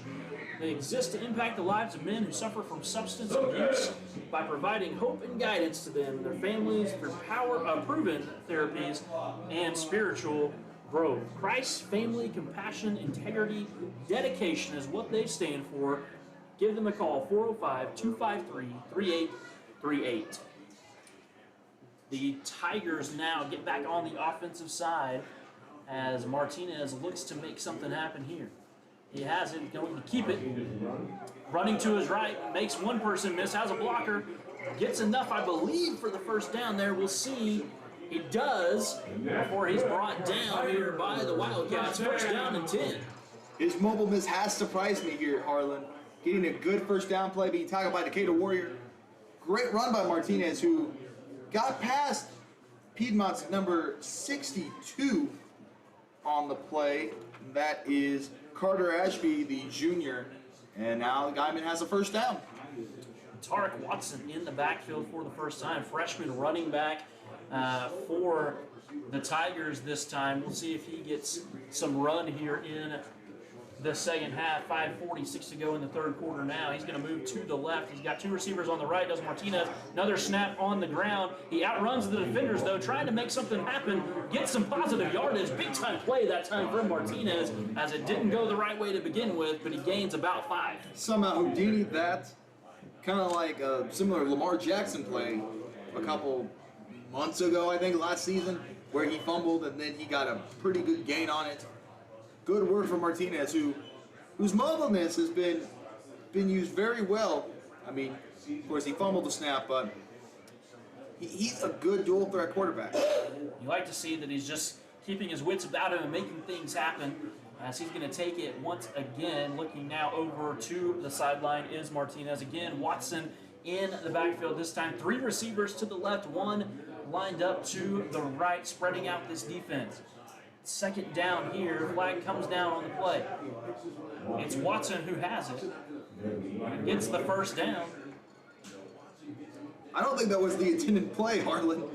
It snapped, it bounced out of Martinez's hands into the running back's hands, number 3, Tarek Watson, and it just kind of worked out. But there was a false start penalty on the Guymon Tigers, so that might explain the discombobulation, if you will, of what happened there with the ball bouncing around. And it was just another situation where I was looking at the field and going, I don't even know what I just saw here. What happened?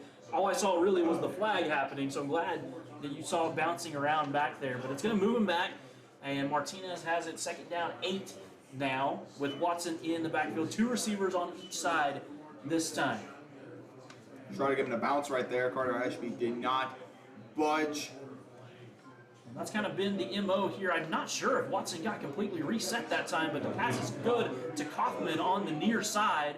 And he goes out of bounds. Not quite enough for the first down, but it is another connection between Martinez and Kaufman. They had 3 defenders on him, surrounding him. He had no really where to go. He got some decent yardage on the play. It's a 3rd and 3 play with 4 minutes left to go in this third quarter. And you know the Tigers want to go down and put some points on the board. That is what they want to do here. Martinez is trying to make that happen as Ponce is back in the backfield with him. 3 receivers split out to the left this time. I believe it's Kaufman on his own here to the near side of the field. So be looking for Kaufman either on the screen or going down the field. They may take a shot here. You never know. On 3rd and a long 2 yards. Martinez waits the snap, gets it, looks over towards Kaufman's way.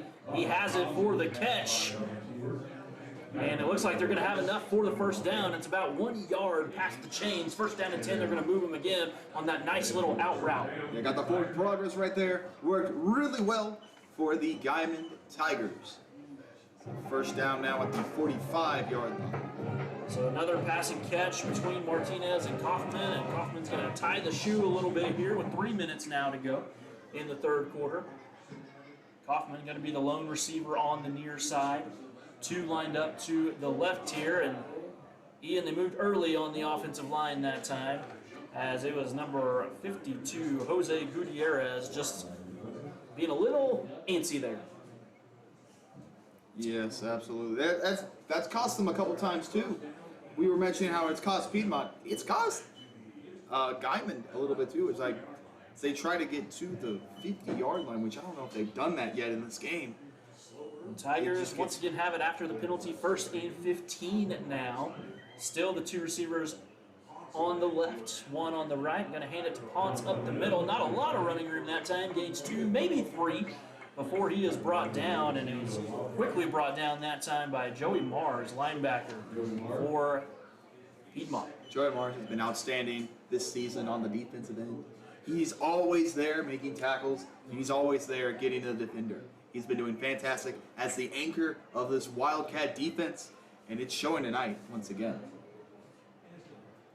And now for the Tigers, Watson checks back into the backfield, taking the place of Ponce here on this 2nd down and 12 opportunity. 2 receivers going to be on each side of Martinez this time as he looks to the sideline, checks for the play, looks over the defense, gets Watson to his left. Now he's going to look to pass. Fakes the pass. Now he brings it down. Now he's going to go ahead and go downfield.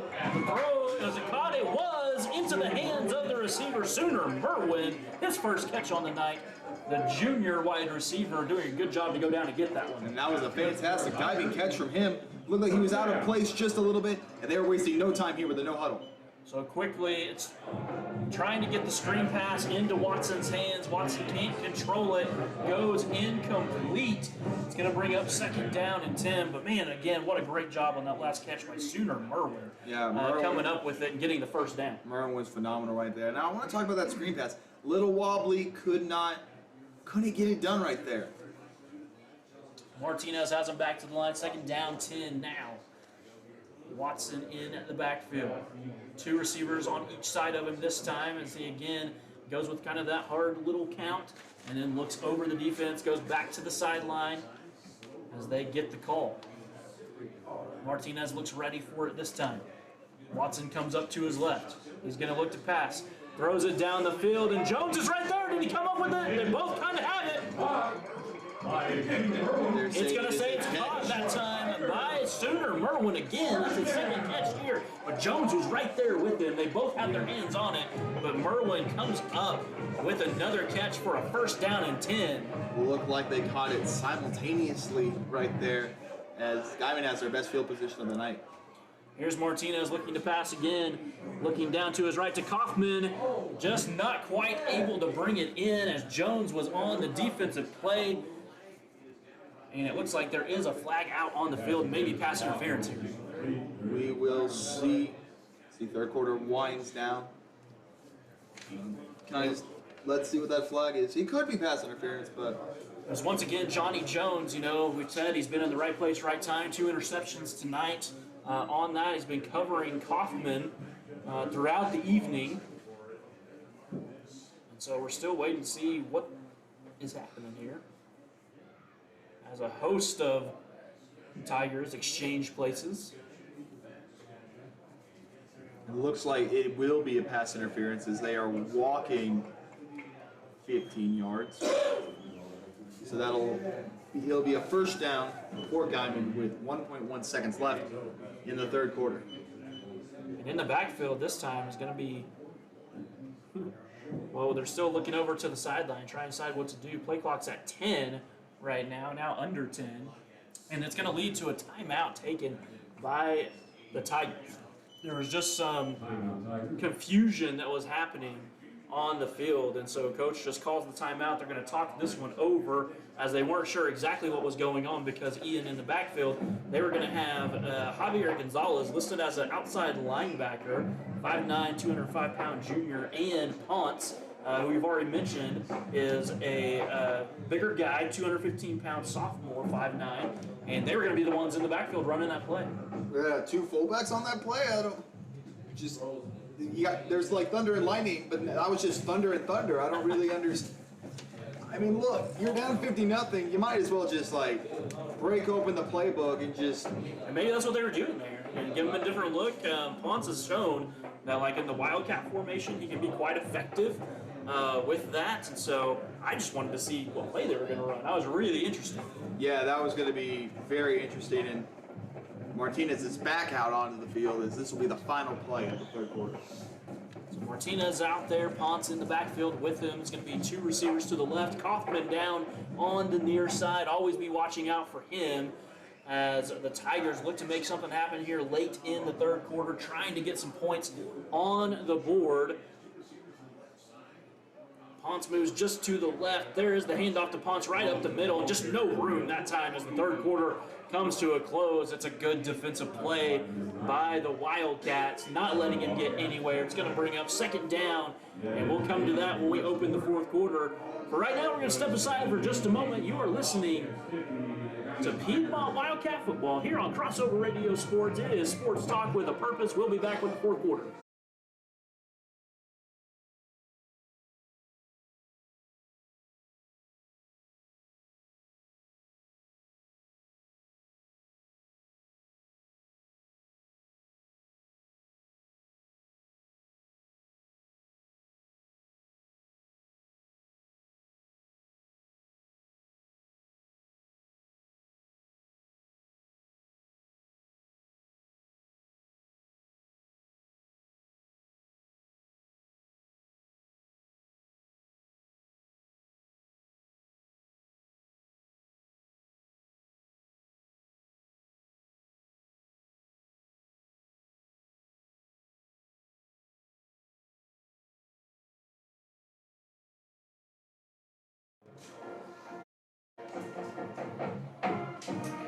And we're back here as the teams are flipping sides here. Second down and 10.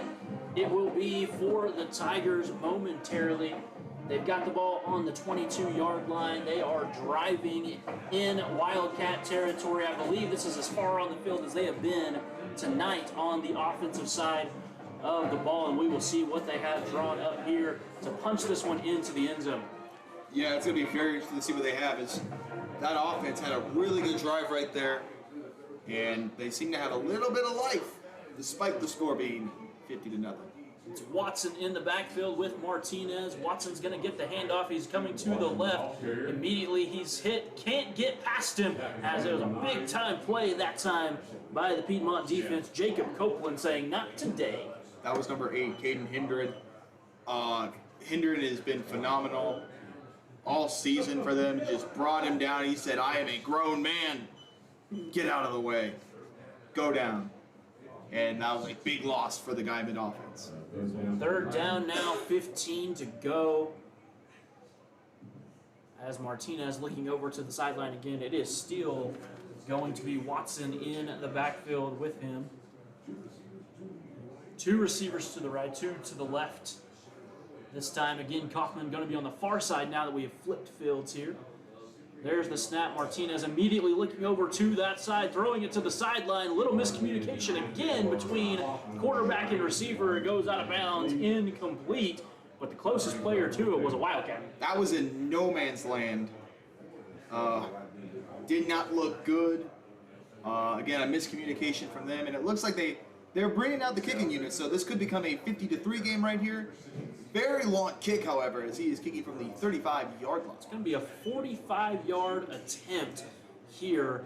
And, man, that's a long kick no matter what level that you are playing at here. But it is number 99, Javier Sinico, who's going to try for it. There is the kick. It's up. It doesn't quite have enough, and the referee did a great job trying to catch it. Not able to do so, but it goes no good. Well, what a try that time. Nice 45, solid effort, trying to get just some points on the board. And, man, it was just short. It looked like anything you could get, and that was such a big loss on that second down play. There wasn't much you can do there. That was the right call. And unfortunately, Guymon does not get away with any. I guess fortunately for us, they didn't get any points on that play. So that's going to bring Piedmont back out on the offensive side of the football. And I believe Bo Phelps is going to be coming in as the quarterback now, and he's going to go under center here. As Ian, correct me if I'm wrong, this is his first time tonight to be in at the quarterback position. No, you are right. Levi Davis has been starting all game. He goes out. In comes Bo Phelps, who's also the punter, one of the best punters in the state, if we're being honest. So Bo Phelps, senior quarterback and defensive back, 5'11", 160 pounds. And we're going to move the ball back a little bit. They got a false start. False start going against the Wildcats this time. We've talked about that a little bit tonight, but it's going to be first down and 10. Mars has it, goes up the middle. Not a lot of running room that time around. Comes up with 4. Well, now they're moving it to closer to 5. So between 4 and 5 yards brings up second down. Good work from the Wildcat offense. Not really putting their foot on the gas, but not going quietly into the night. Absolutely. Phelps back under center. Keeping it this time, trying to run to his right, make something happen, but there was nowhere to go as 3 Tigers immediately got to it.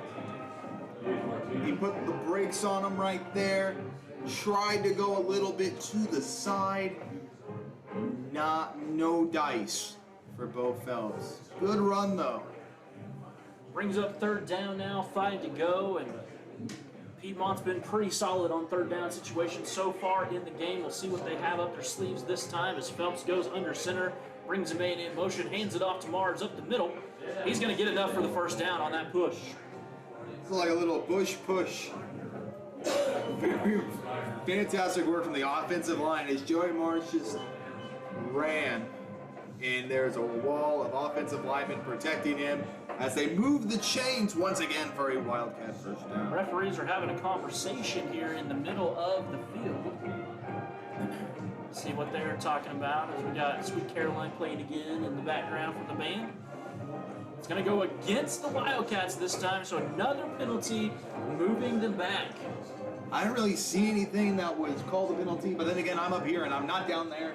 So something must have happened for sure. Probably a holding if I were to guess, because that whole line it's like just a tidal wave, just push. Not sure if it was a holding there as they moved him back 15 yards.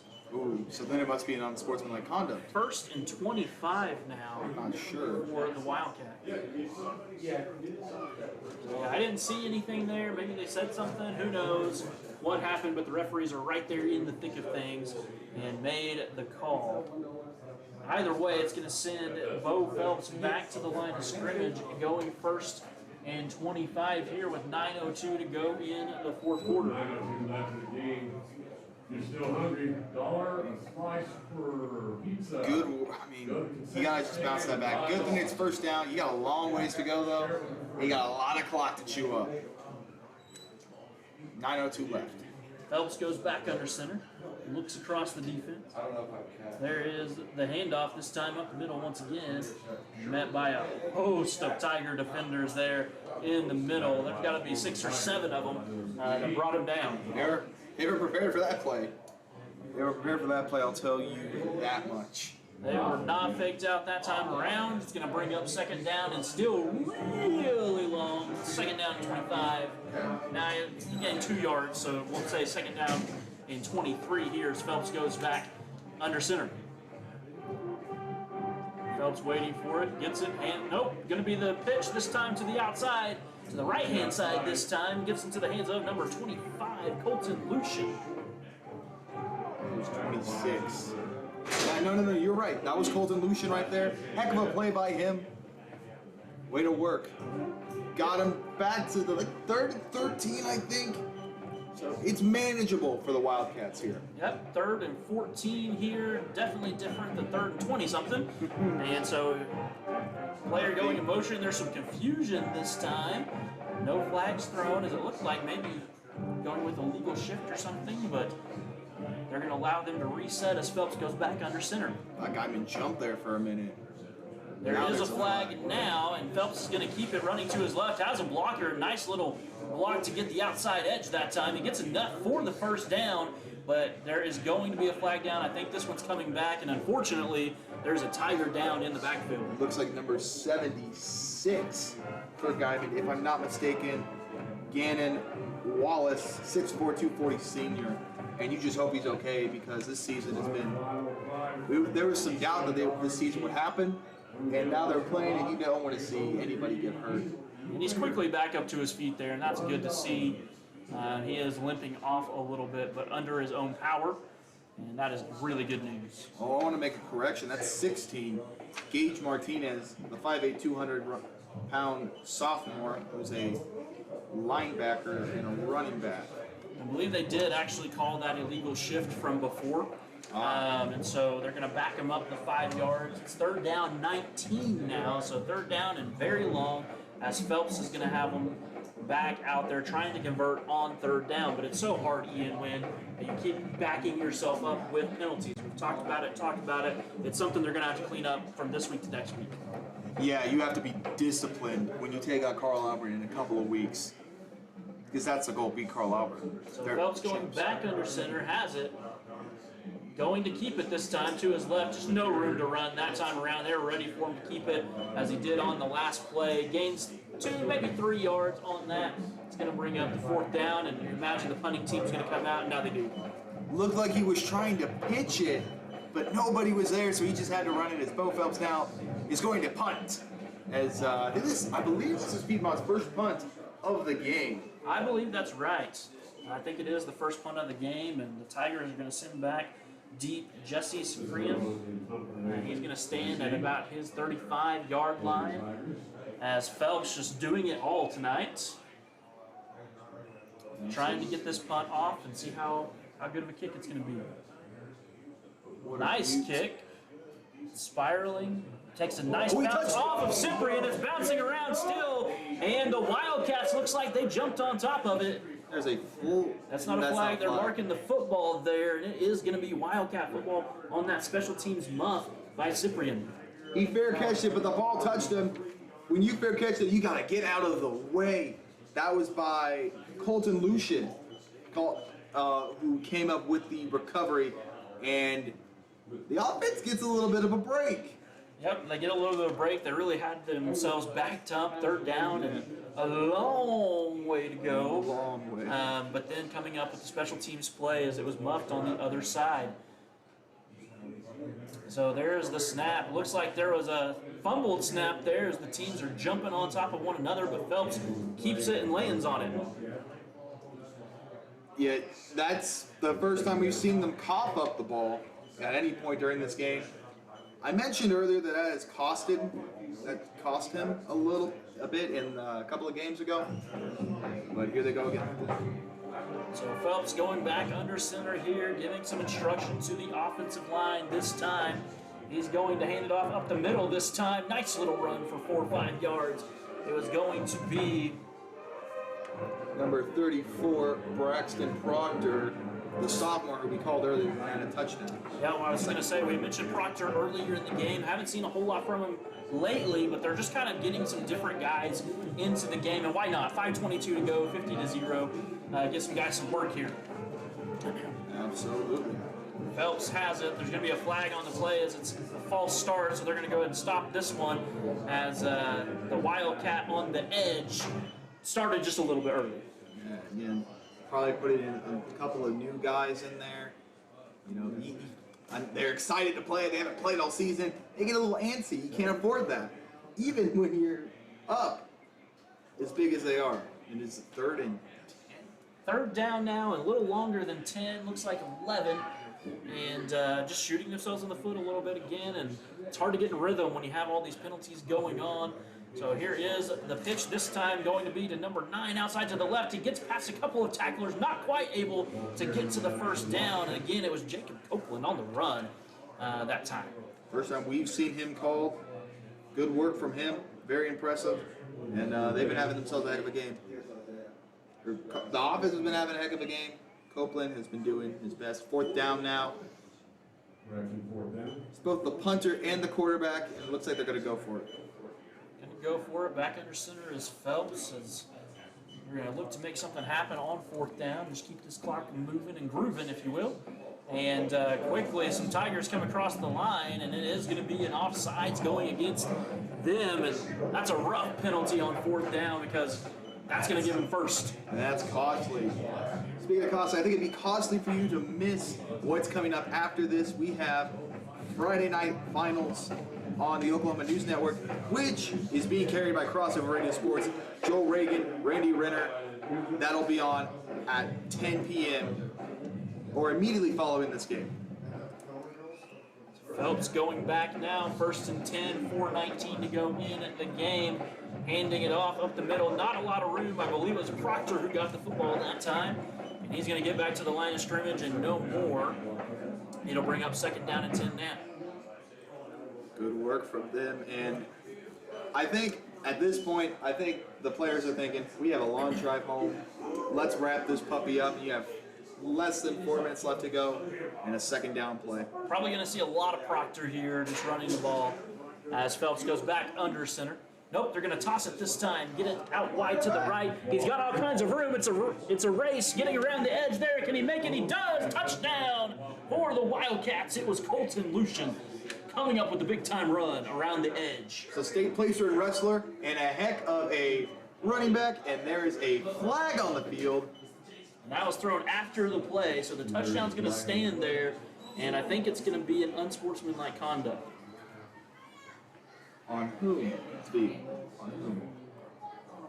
We will see. The referee is having a conversation again, see what they officially do. Now there's hats being thrown on the field. I think that one's going to go against the coach of the Tigers this time. It's never good when there's hats because that means they've run out of flags to throw. So see what happens here. And talking about a potential ejection. Well, that might have been well, he threw it in the direction of Piedmont, so that makes me wonder if there was an ejection there. No, we'll just wait and see what the call is. Yes, we absolutely will. Unsportsmanlike conduct against Piedmont. Unsportsmanlike conduct against Piedmont. That's 2 of them. So somebody got ejected for Piedmont. Because in college, 2 unsportsmanlike, and I think in the NFL too, 2 unsportsmanlike conduct penalties are an ejection. Well, the question is, was it the same player that got both?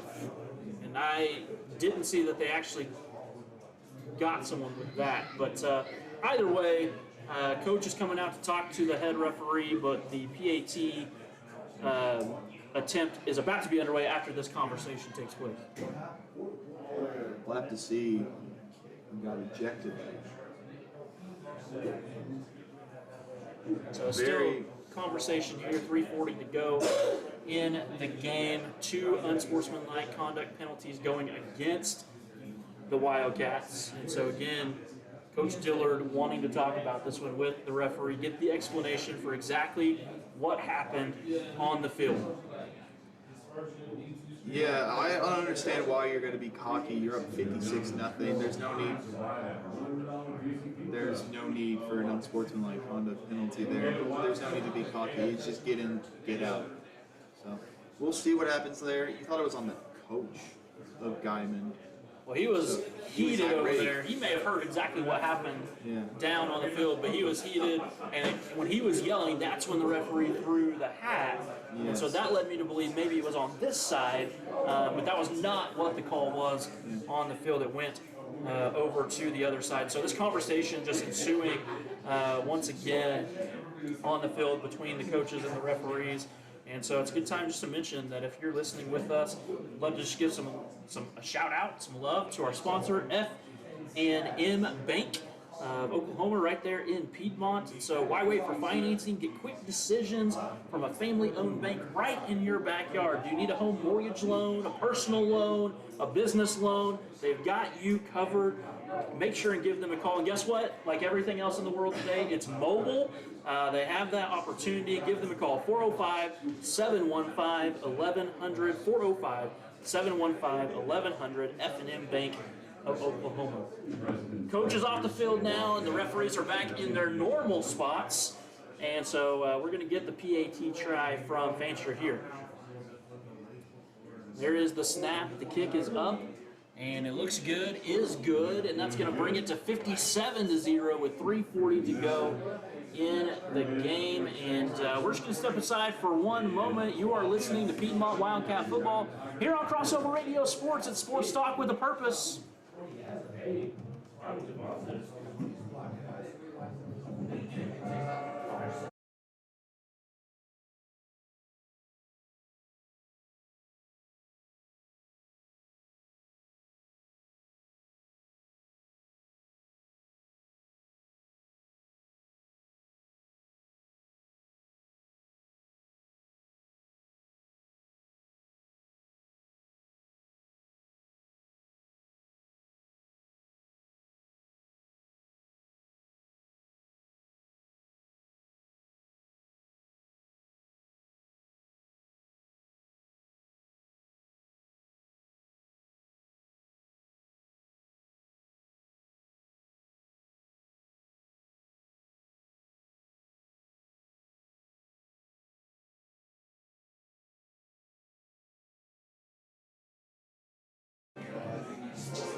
All right, we are back now, and this kick's going to look a lot different because they're almost kicking from their own end zone, I think, on this one after the penalties on the PAT try. And so we're going to see what the Tigers have up their sleeve as they've had some players talking, making a plan back here together, what they want to do. I wouldn't be surprised if we saw a little bit of trickery or something going on here. Why not? Just try something.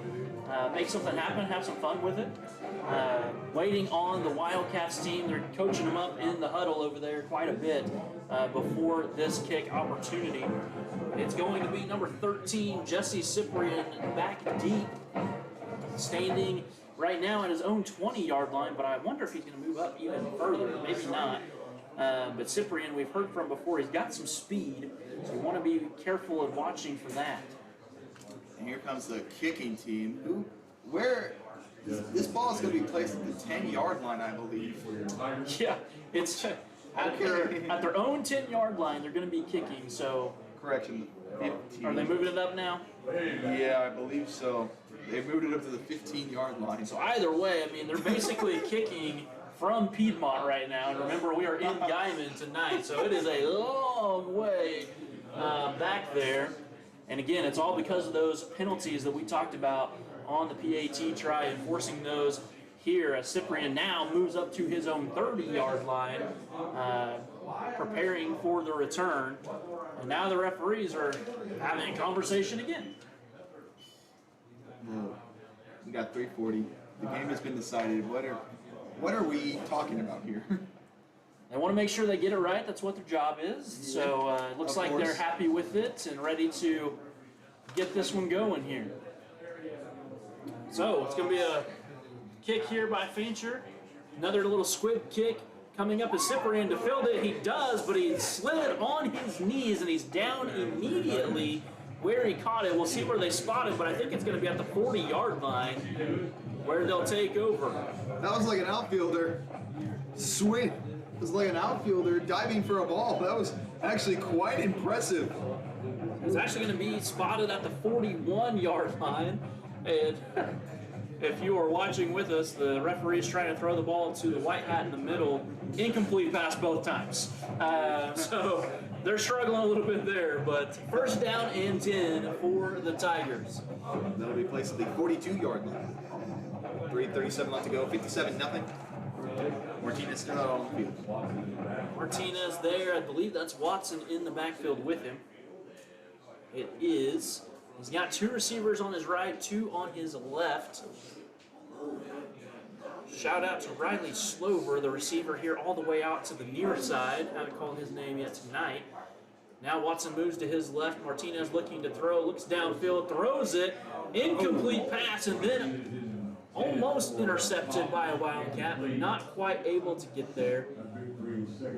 Brings up second down and 10 after the incomplete pass. Almost another dagger for Martinez. He's had 2 interceptions on the game, I believe.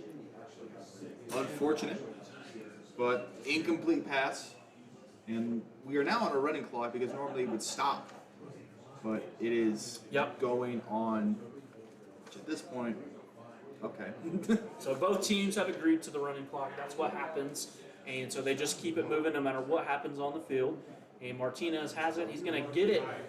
Nice little toss in front of him, a little pitch out. Gets into the hands of Jesse Cyprian, who gets to the outside, gets the first down before he's pushed out of bounds by the Wildcats. Nice job by the Tigers that time, just in there to the offense that they haven't shown yet tonight.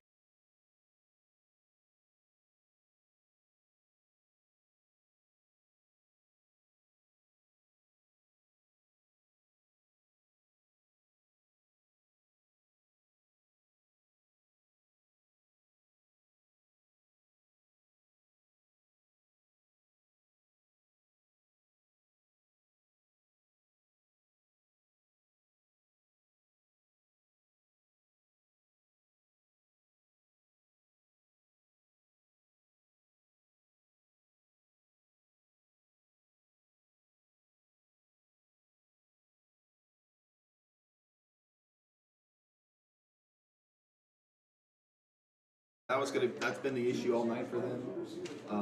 The receiver just cannot hold on to that ball.